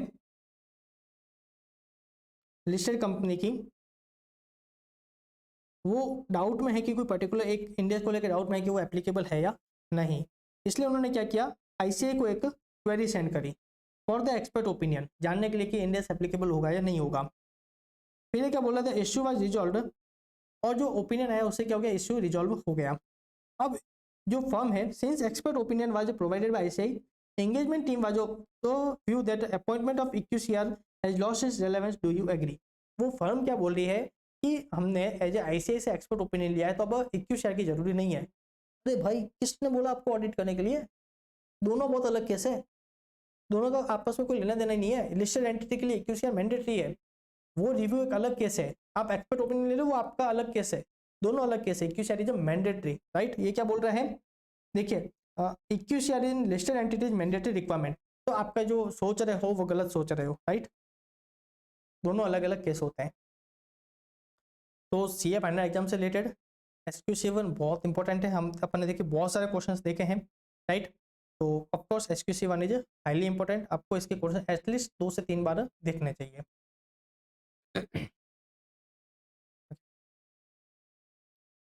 अब अपन ऐसे 200 के क्वेश्चन देख रहे हैं, ऐसे 200 के अपन क्वेश्चन देख रहे हैं। अब देखिए, अब इसमें अपन लास्ट से शुरू करते हैं। ये क्या बोलता है, आल्सो डिस्कस, चलिए इससे पहले कुछ और होगा। ये क्या बोलता है, do you think auditor made a correct statement, also discuss certain subject matterisation where it's difficult to detect material misstatement due to potential effect of inherent limitation. मैंने आपको क्लास में पहले ही बताया था। देखिए ऑडिट में इनहेरेंट लिमिटेशन के अपन reasonable assurance देते हैं, एब्सोल्यूट नहीं देते। और कुछ केसेस ऐसे होते हैं जहाँ पे इन लिमिटेशन का इफेक्ट ज्यादा होता है, जैसे कि फ्रॉड के केस में। जहाँ पे भी ध्यान रखना, मैंने आपको बोला था सिग्निफिकेंट रिस्क आपको दिमाग में रखनी है। जहाँ पे भी सिग्निफिकेंट रिस्क है वहाँ पे पोटेंशियल जो इफेक्ट है इनहेरेंट लिमिटेशन का वो क्या होता है, ज्यादा होता है। याद रखने के लिए सब, जैसे रिलेटेड पार्टी रिलेटेड ट्रांजेक्शन हो गए, राइट। या फिर जो सिग्निफिकेंट अकाउंटिंग एस्टिमेट, या फिर जो लॉ एंड रेगुलेशन होते हैं। देखिए कंपनी पे बहुत सारे लॉ एंड रेगुलेशन एप्लीकेबल होते हैं, राइट। तो उस केस में अगेन इसका क्या होता है, पोटेंशियल इफेक्ट ज्यादा होता है।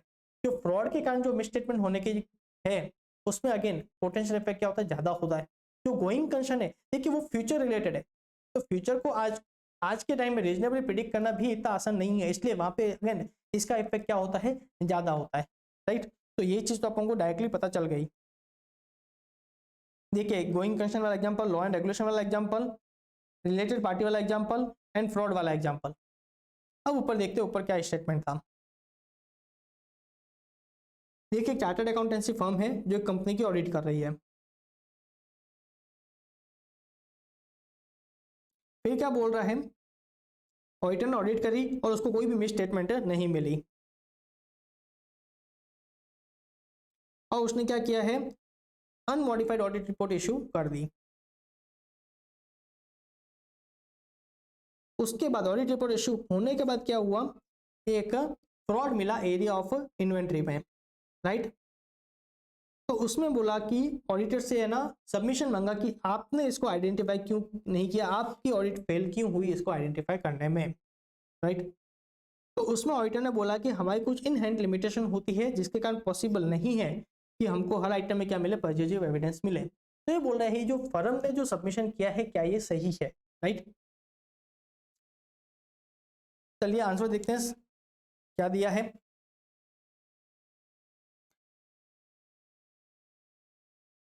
तो सबसे पहले तो बोला है कि ऑडिट सब कुछ सही भी हो तब भी पॉसिबल है कि सारे मिसस्टेटमेंट को आइडेंटिफाई नहीं हो। उसका कारण क्या है, इनहेरेंट लिमिटेशन। इसके कारण अगर कोई सब्सिक्वेंट आइडेंटिफिकेशन होता है इसका मतलब ये नहीं है कि ऑडिट सही से नहीं हुई है। तो लास्ट में एक और सेंटेंस देता क्या है, however the inherent limitation audit are not a justification for the auditor be satisfied with less than positive auditor evidence. ये बोलता है कि ऑडिटर को सिर्फ इनहेरेंट लिमिटेशन के कारण ऑडिटर नहीं बच सकता है, ऑडिटर को जितने ज्यादा पॉसिबल हो उतने ज्यादा क्या करना चाहिए, पॉजिटिव ऑडिट एविडेंस लेना चाहिए। उसके बाद भी अगर आइडेंटिफाई नहीं हो तो उसमें ऑडिटर की गलती नहीं, राइट।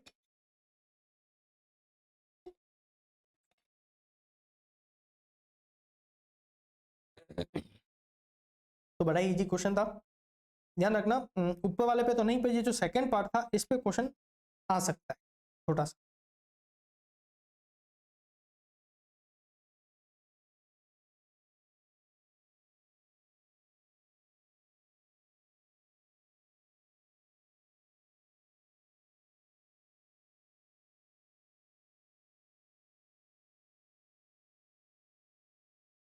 देखिए बड़ा इजी क्वेश्चन है, एक बार आप इसको रीड करिएगा। इंटर लेवल का क्वेश्चन है। ये सिर्फ इतना सा पूछ रहा है कि क्या एब्सोल्यूट एश्योरेंस, पहले तो इसने पूछा कि रीजनेबल एश्योरेंस क्या होता है, राइट। आपको बड़े अच्छे से पता है रीजनेबल एश्योरेंस क्या होता है और हम क्यों रीजनेबल एश्योरेंस देते हैं, क्यों हम एब्सोल्यूट एश्योरेंस नहीं दे सकते। तो ये क्या पूछा है, क्या एब्सोल्यूट एश्योरेंस देना पॉसिबल है, नहीं, एब्सोल्यूट एश्योरेंस देना पॉसिबल नहीं है।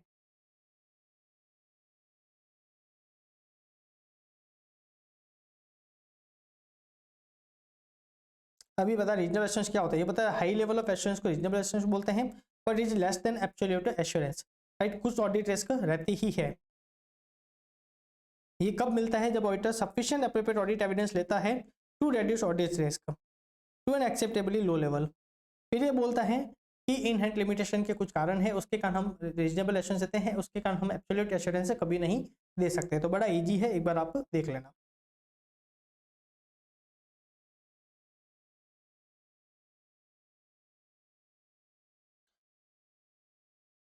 अब देखिए इसको भी अपन लास्ट से शुरू करते हैं, क्या है। ठीक है, what are the precondition Mister Ram should ensure before accepting और refusing the proposal. Also at whether Mister Ram should accept the proposed auditor engagement. तो क्वेश्चन किससे रिलेटेड है, ऐसे 210 से। तो चलिए शुरू करें। देखिए एक चार्टर्ड अकाउंटेंट है, राइट, उसको है ना अपॉइंट किया जा रहा है एक कंपनी की ऑडिट करने के लिए। कंपनी ऑडिट एक्सेप्ट करने से पहले क्या कर रही है, कुछ लिमिटेशन लगा रही है। वो बोल रही है कि हम आपको इंटरनल ऑडिट रिपोर्ट नहीं देंगे। उसके अलावा कंपनी कुछ और लिमिटेशन लगा रही है।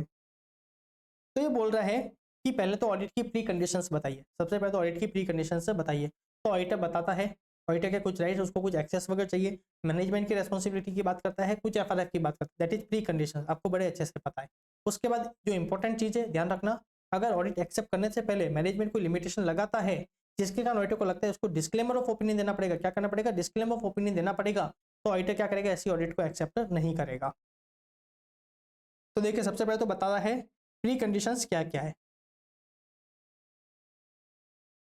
फिर क्या बोल रहा है, auditor shall not accept such a limited engagement as an audit engagement unless required by law और रेगुलेशन टू डू सो। इसको आप हाईलाइट कर लीजिए, राइट।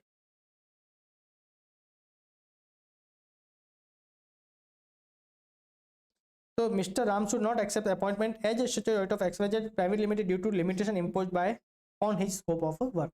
बड़ा इजी क्वेश्चन है, राइट।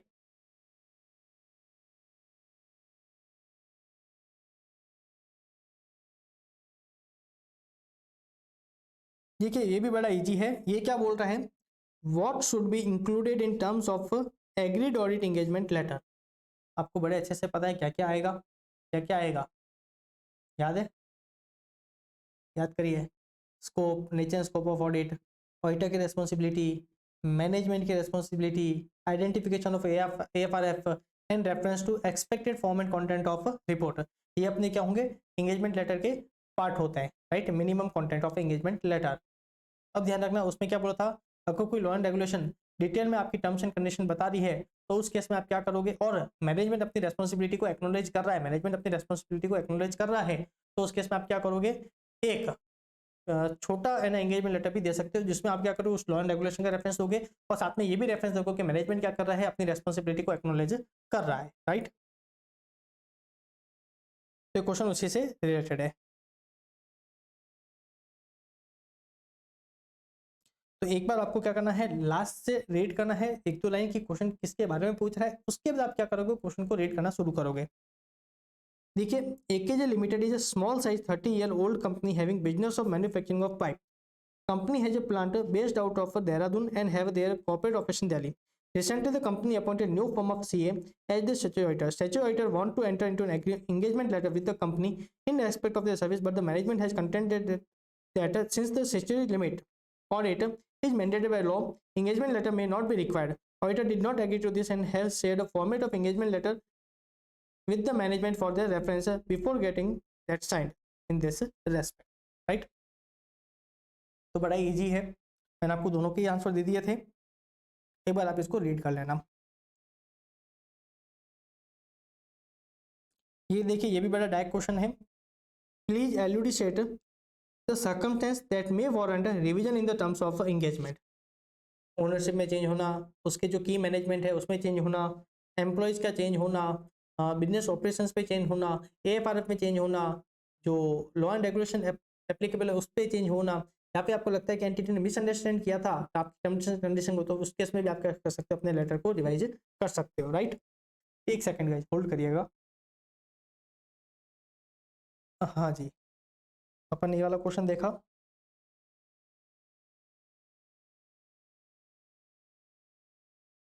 देखिए ये वाला क्वेश्चन भी बड़ा इजी लग रहा है।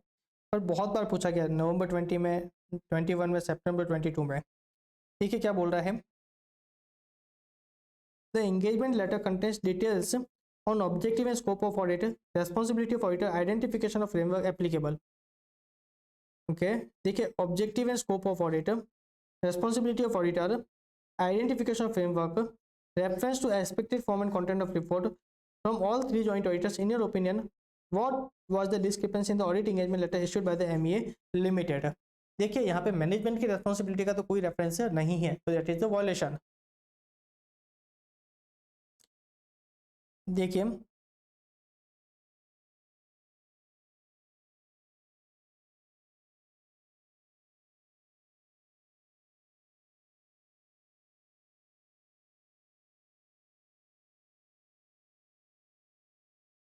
देखिए, engagement letter issued by MEA Limited does not specify responsibility of management, whereas as per SA 210 it should also specify responsibility of management, right? तो एक चीज आप ध्यान रखना, मेरे को तो ये क्वेश्चन पता था इसलिए मैंने ऊपर से रीड नहीं किया, एक बार आप जरूर रीड करना।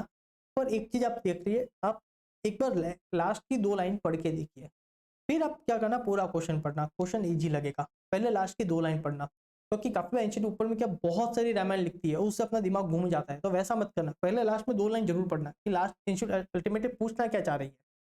समझ में आ गया तो वेल एंड गुड, 90% समझ में आ जाएगा। नहीं समझ में आया तो अपना बैड लक, पर समझ में आ गया उसके बाद क्वेश्चन पूरा पढ़ोगे तो आप क्वेश्चन को और ज्यादा अच्छे से प्रेजेंट कर पाओगे, राइट। नेक्स्ट स्टैंडर्ड अपन देख रहे हैं कौन सा, एसए 220। कौन सा देख रहे हैं, एसए 220। अब देखिए इसमें क्या है, EQCR objected to this and refuse to sign off the documentation, please advise as per 220। कोई लफड़ा हुआ होगा और इक्यूसीआर ने क्या किया है, उस पर ऑब्जेक्ट किया है और उसने साइन करने से ना बोल दिया है। अब आपको एडवाइस करना है as per S A 220, direct question है। देखिए क्या है, एक लिस्टेड कंपनी है, उसके एंगेजमेंट पार्टनर ने क्या किया, रिव्यू कंप्लीट कर लिया और उसने देख लिया कि उसने ये भी रिव्यू किया कि इंडिपेंडेंस के साथ क्या है, कंप्लाई हो रहा है।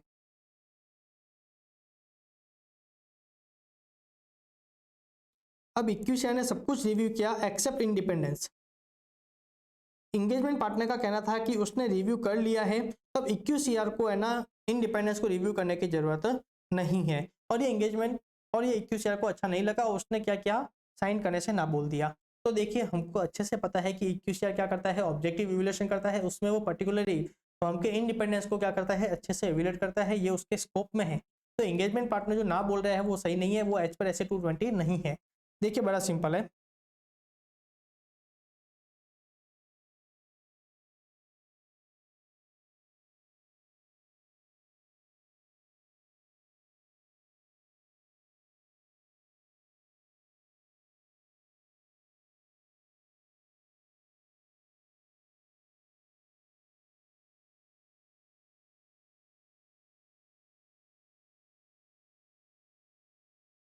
तो पहला तो इसने क्या किया है, पहले पैराग्राफ में क्या किया है, एंगेजमेंट पार्टनर की रेस्पॉन्सिबिलिटी बताई है इंडिपेंडेंस को लेकर। ऑफ कोर्स एंगेजमेंट पार्टनर को भी क्या करना है, इंश्योर करना है कि उसकी जो टीम है वो क्या कर रही है, इंडिपेंडेंस से कंप्लाई कर रही है, राइट। इसके लिए क्या करेगा, फर्म की पॉलिसी कंट्रोल पॉलिसी, जो क्वालिटी कंट्रोल पॉलिसी वो उसको कंसिडर करेगा, राइट।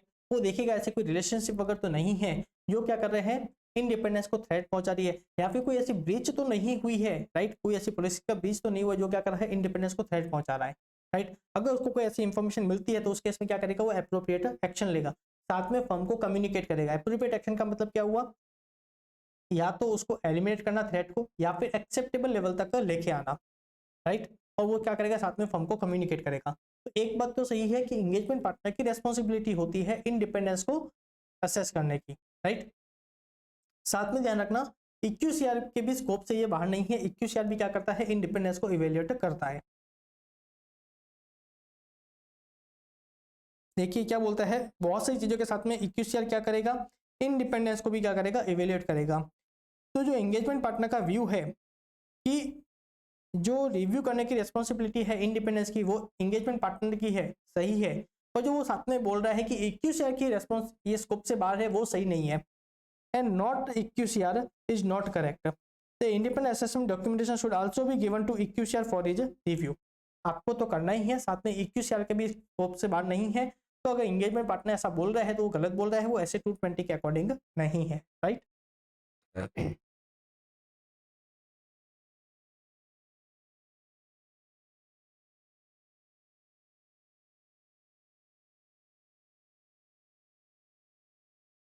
अगेन ऊपर जैसा कॉपी ही है, राइट। मेजरली ये ऊपर वाले क्वेश्चन की ही कॉपी है। देखिए क्या बोलता है, why do you think that the firm should have policy procedure to ensure the independence of the firm in every assignment. SQC 1 बोलता है ये तो। How does an engagement partner ensure compliance of independence, ये ऊपर वाले जैसा same answer हो जाएगा जो एंगेजमेंट पार्टनर की रिस्पॉन्सिबिलिटी थी। Discuss with reference to relevant ऐसे।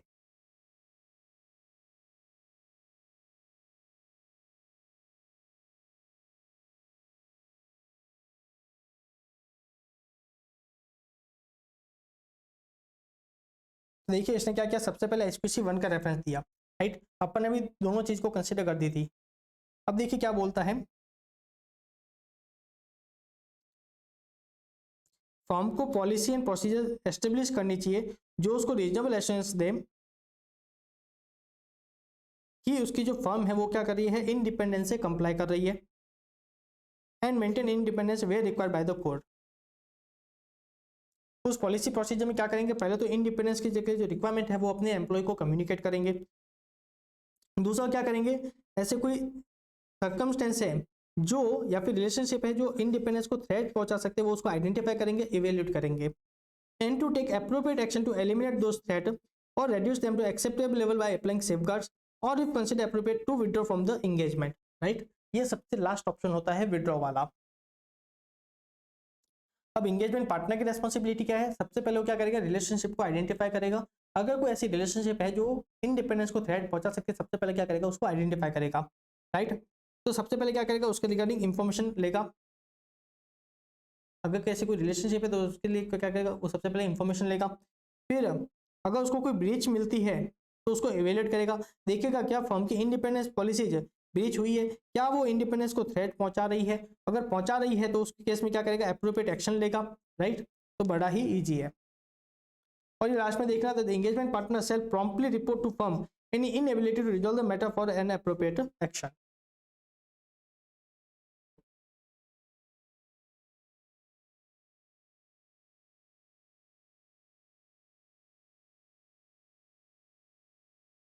अब देखिए क्या है, state with reason whether CA Chandra is right in expressing an opinion on financial statement, the audit of which is performed by another auditor।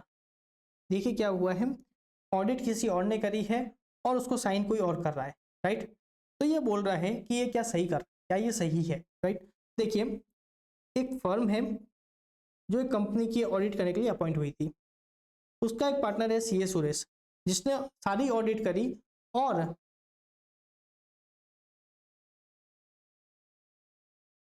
उसने सब कुछ सारा काम कर लिया। और जिस दिन वो अपनी ऑडिट रिपोर्ट को साइन करने जा रहा था उससे पहले उसकी क्या हो गई, डेथ हो गई, राइट। तो वो अपनी ऑडिट रिपोर्ट को साइन करने जाता है उससे पहले उसकी क्या होगी, डेथ हो गई। अब जो सीए चंद्रा है उसका उसी फर्म का दूसरा पार्टनर, एक और पर्सन है सीए चंद्रा, उस फर्म का दूसरा पार्टनर है, राइट। उसने क्या किया, उसके बिहाफ पे उस रिपोर्ट को साइन कर दिया और उसने क्या किया, सीए सुरेश के वर्क को है ना वापस से रिव्यू नहीं किया। तो बोला कि क्या ये गलत है, नहीं, ना ही ये चार्टर्ड अकाउंटेंसी एक्ट के अकॉर्डिंग गलत है और ना ही ये ऐसे 220 के अकॉर्डिंग गलत है, बराबर। वो क्या बोलता है, आपको रिव्यू करने की जरूरत नहीं है। अगर वो काम किसने परफॉर्म किया है, अगर सुइटेबली क्वालिफाइड पर्सन ने परफॉर्म किया, आपको लगता है कि उसके पास रेलेवेंट एक्सपर्टाइज थी, उसने सही से ऑडिट करी है, राइट, तो उस केस में आपको रिव्यू करने की जरूरत नहीं है। तो ध्यान रखना, ओपिनियन को देखे अल्टीमेट रेस्पॉन्सिबिलिटी किसकी होगी, एंगेजमेंट पार्टनर, जो कौन कर रहा है, ऑडिट रिपोर्ट को साइन कर रहा है, जो ऑडिट रिपोर्ट को साइन कर रहा है, अल्टीमेट रेस्पॉन्सिबिलिटी किसकी है, उसकी है, राइट।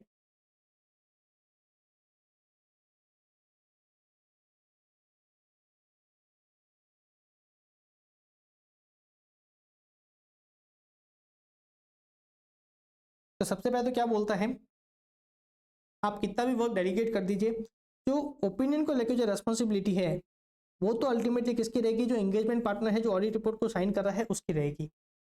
फिर ये क्या बोलता है, however he will be entitled to rely on the work perform by other provided he exercise adequate skill and care and is not aware of any per reason to believe that he should not have so rely. तो normally क्या कर सकता है, वो सुरेश के ना काम पे रिलाई कर सकता है।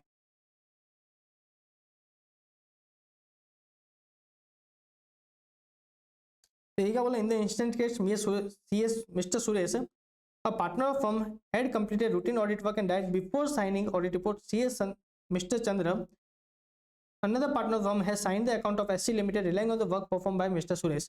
So CA Chandra is allowed to sign the audit report through. He will be responsible for expressing the opinion. He may rely on the work performed by CA Suresh, provided he further exercise adequate skill, due care, and review the work performed by him. Right? तो बड़ा easy है.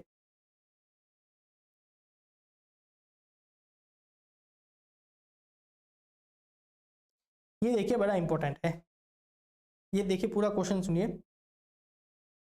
The engagement partner had completed review in entity by 12 May 2023 comment.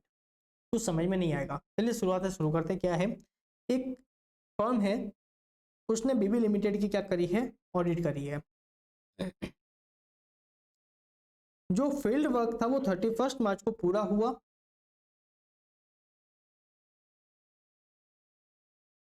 Sorry, 1 मई को पूरा. जो field work था, जो audit से related जो फील्ड वर्क था, वो सब 1 मई को पूरा हो गया. ऑडिट रिपोर्ट कब इश्यू हुई, 15 मई को. देखिए डेट्स देखिए,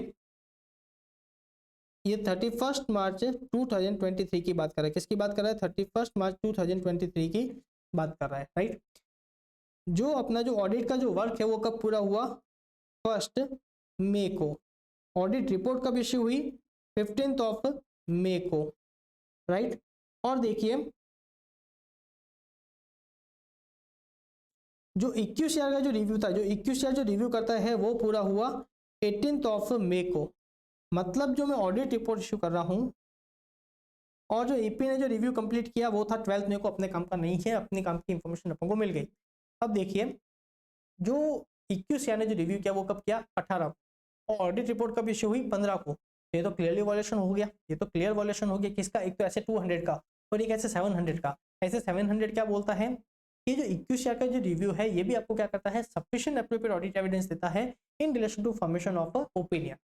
राइट. तो वो एविडेंस लेने से अगर पहले आप ऑडिट रिपोर्ट इश्यू कर रहे हो तो एक तो ऐसे 700 का वॉल्यूशन है.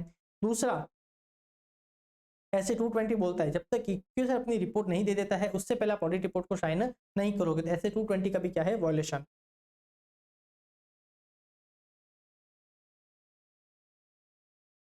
देखिए क्या बोलता है, ये अपन को पूरा ऐसे 220 बताया. क्या बताया उसमें, एक पॉइंट क्या था, not read the auditors report until the completion of EQCR. फिर ये बताया ऐसे 700 का रेफरेंस दिया. क्या बोला था कि वो भी क्या है, EQCR की रिपोर्ट भी क्या है, सफिशिएंट एप्रोप्रिएट ऑडिट एविडेंस है. और वो क्या बोलता है, जब तक आपको सही नहीं मिले, जब तक आपको सही नहीं मिला आप क्या करोगे, ऑडिट रिपोर्ट को साइन नहीं करोगे. इसलिए 2 स्टैंडर्ड का क्या हुआ है, वॉल्यूशन हुआ है.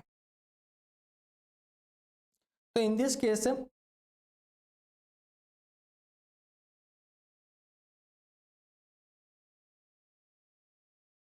the date of auditor's report before the completion of EQCR is not correct. Right. आपने ऐसे 220 ऐसे 700 का क्या किया है, वॉल्यूशन किया है.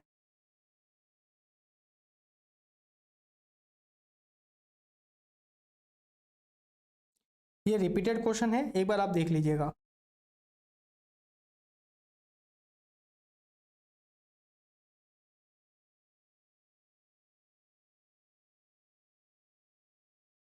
Exactly repeated. आप सिर्फ एक बार देखना और बाद में वापस इसको मत देखना.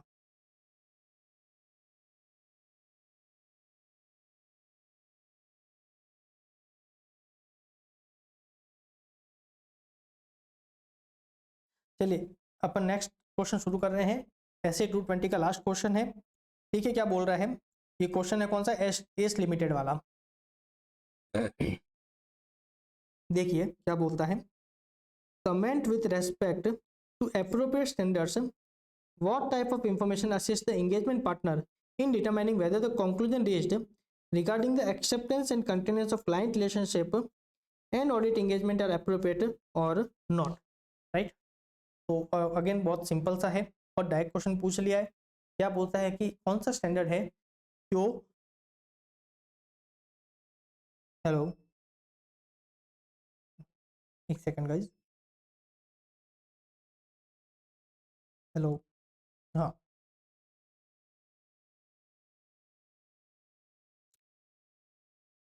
तो जो एक्सेप्टेंस से रिलेटेड जो प्रोसीजर्स है वो कौन सा स्टैंडर्ड बताता है, ऐसे 220 बताता है. राइट. और SQC1 बताता है। कौन बताता है? SA220 और SQC1। तो देखिए वो क्या बोलता है, आप किसी भी कोई भी ऑडिट एक्सेप्ट करो उससे पहले आपको क्या करना है, एक तो आपको देखना है इंटीग्रिटी ऑफ क्लाइंट, क्या करनी है, इंटीग्रिटी ऑफ क्लाइंट देखनी है। दूसरा आपको देखना है कि आपके पास रेलेवेंट एक्सपर्टाइज है या नहीं है उस ऑडिट को करने के लिए, राइट।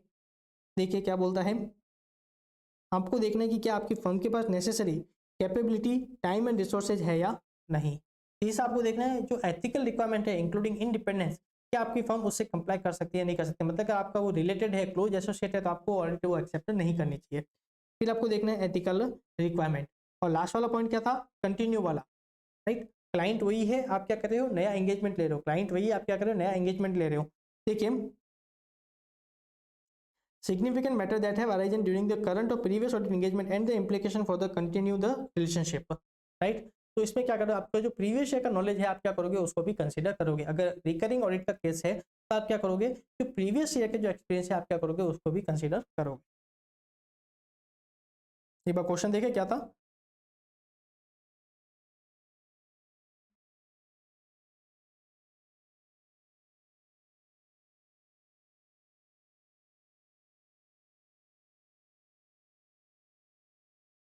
देखिए कुछ नहीं है, कंपनी अपना ऑपरेशन बढ़ा रही है, तो कंपनी को कुछ परचेज करना था, तो एक्चुअली में ट्रांजैक्शन क्या हुआ, वो जो कंपनी है उसको किसी और ने टेक ओवर कर लिया, राइट। कंपनी को किसी और ने टेक ओवर कर लिया, और जो नई जो कंपनी है उसने क्या किया है, नए ऑडिटर को अपॉइंट किया है, राइट।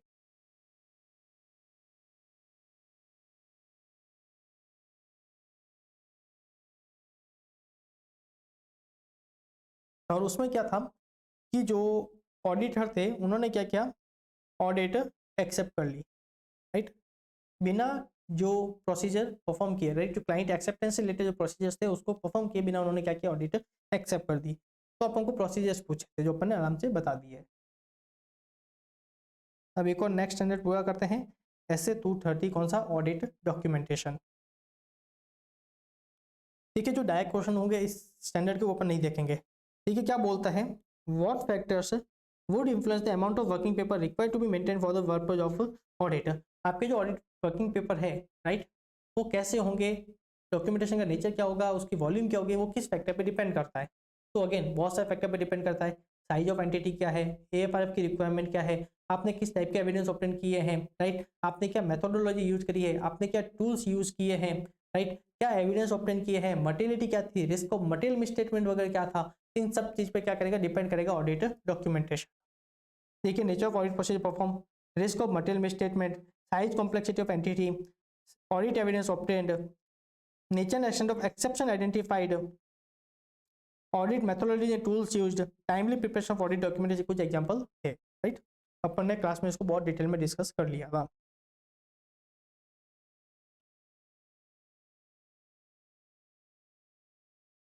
चलिए आज अपन ऐसे 230 तक करेंगे और फिर बाकी के स्टैंडर्ड्स नेक्स्ट पार्ट।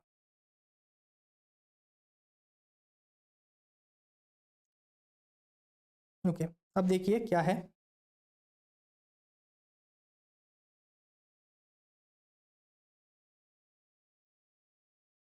बी है, जो प्रिंसिपल ऑडिटर है ABC कंपनी का, क्या है, प्रिंसिपल ऑडिटर। उस कंपनी की 8 ब्रांच है और ब्रांच ऑडिटर है 8। बी को देखना था कि जो ब्रांच ऑडिटर है उसका वर्क क्या है, एडिक्वेट है for the purpose of his audit, right. ये रिक्वायरमेंट कौन डालता है, ऐसे 600 भी डालता है, बराबर। तो hence he insisted on a branch auditor to get familiar with the checklist he prepared for the branches. Okay, यहाँ तक तो सही है।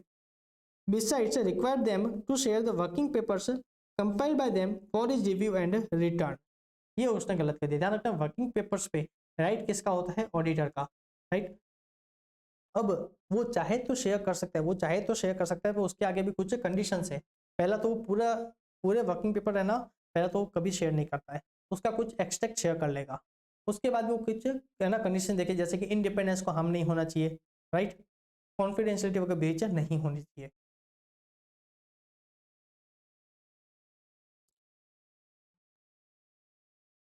तो देखिए सबसे पहले इसने क्या किया, SS600 का रेफरेंस दिया, जिसका अपन ने अभी रेफरेंस लिया था। देखिए क्या बोलता है SS600,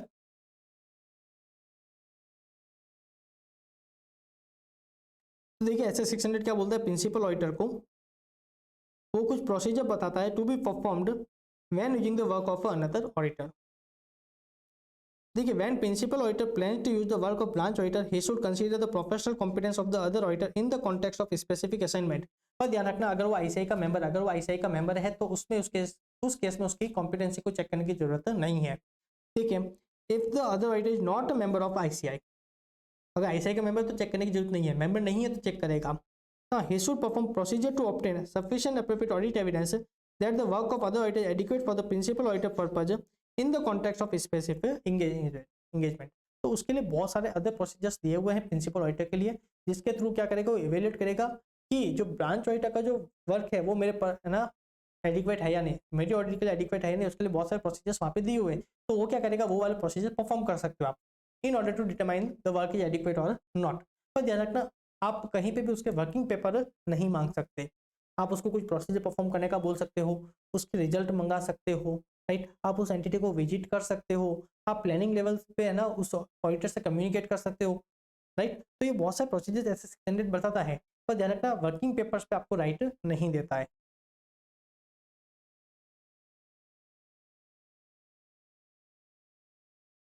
ये क्या बोल रहा है, जो ऑडिट डॉक्यूमेंटेशन है वो ऑडिटर की प्रॉपर्टी है, राइट। जो प्रिंसिपल ऑडिटर है उसका कोई राइट नहीं है ब्रांच ऑडिटर के वर्किंग पेपर पे। The principal auditor is not right in asking for the sharing of working papers, right. फिर देखिए नेक्स्ट क्या है, नेक्स्ट है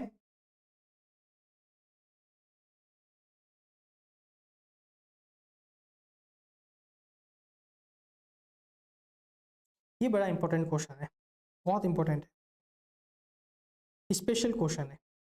देखिए क्या बोलता है, you feel that it is unnecessary for the auditor to document separately compliance with matter for which compliance is demonstrated by documents included within the audit file, illustrate by giving example with reference to relevant standards on auditing। देखिए ऐसे 230 की बात कर रहा है, ये क्या बोलता है ऐसे 230। देखिए अगर मैं हर प्रोसीजर या फिर हर रिक्वायरमेंट या फिर हर ऑब्जेक्टिव को अगर मैं रिकॉर्ड करना जाऊंगा, उसका डॉक्यूमेंटेशन करने जाऊंगा, तो जो डॉक्यूमेंटेशन है वो कुछ भी काम का नहीं रहेगा, उसकी वॉल्यूम बहुत बड़ी हो जाएगी, क्या सिग्निफिकेंट है क्या इंपॉर्टेंट है वो पता ही नहीं चलेगा, राइट। हो सकता है मैं सही से ऑडिट ही परफॉर्म नहीं कर पाऊँ, मैं सिर्फ डॉक्यूमेंट में ही रह जाऊँ, राइट। तो इसके लिए क्या बोलता है, काफी बार कुछ ऐसे डॉक्यूमेंट है वो अपने आप में बताते हैं कि आपने क्या क्या है पर्टिकुलर रिक्वायरमेंट से कंप्लाई किया है, तो उस केस में आपको और कुछ रिकॉर्ड करने की जरूरत नहीं होती। तो ये सीए इसमें सही बोल रहा है, ये सीए इसमें सही बोल रहा है, राइट। ये क्या बोले, जैसे कि मैंने एक प्रॉपरली फॉर्म एंगेजमेंट लेटर है, राइट, अगर मैंने वो बनाया है तो वो अपने आप में 210 का बता रहा है कि मैंने क्या किया है, कंप्लाई किया है, राइट। वो अपने आप में बता रहा है मैंने 210 से कंप्लाई किया है।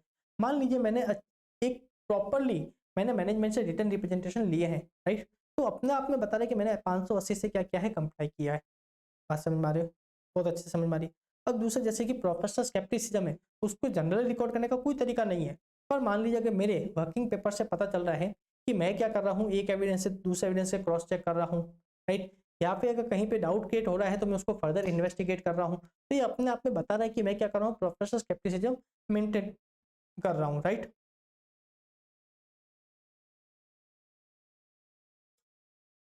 तो देखिए इसमें क्या था, एक बार क्वेश्चन वापस से पढ़ते हैं स्टार्टिंग से। आप क्या कर रहे हो, 10 मेंबर की टीम को लीड कर रहे हो। अब जो टीम मेंबर है वो ऑडिट डॉक्यूमेंटेशन को लेकर क्या है, टेंशन में है। जो टीम मेंबर है वो है ना हर मैटर को क्या करना है, डॉक्यूमेंट करना चाह रहे हैं।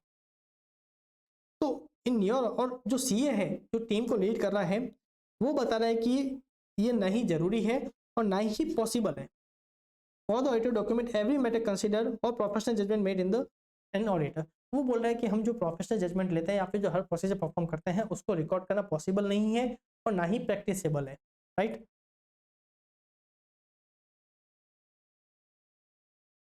तो देखिए क्या बोल रहा है, अगर आपका एक आपने बहुत अच्छे से ऑडिट प्लान बनाया है, उसको डॉक्यूमेंट किया है, तो ये अपने आप में एविडेंस है कि आपने क्या किया है, ऐसे 300 से कंप्लाई किया है। फिर ये बता रहा है अगर आपने प्रॉपरली इंगेजमेंट लेटर बनाया है तो अगेन वो डेमोन्स्ट्रेट कर रहा है कि आपने ऐसे 210 से कंप्लाई किया है।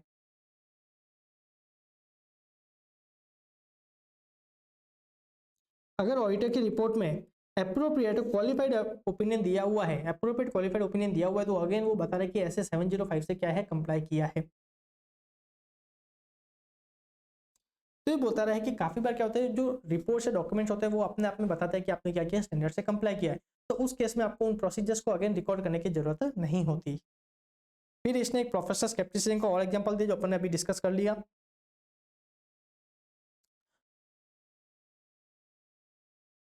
फिर ये बता रहा है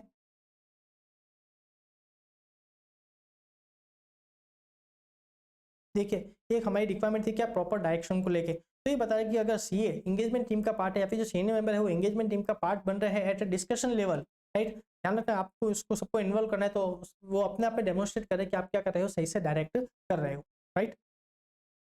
तो जो सीए है उसका जो ओपिनियन है वो सही है कि सारे प्रोसीजर्स को डॉक्यूमेंट नहीं किया जा सकता, ना ही पॉसिबल है, ना ही प्रैक्टिसेबल है, और ना ही जरूरी है, राइट। ओके, ज्यादा हो जाएगा, ऐसे 240 अपन नेक्स्ट पार्ट में पूरा करेंगे। चलिए, थैंक यू, राधे राधे।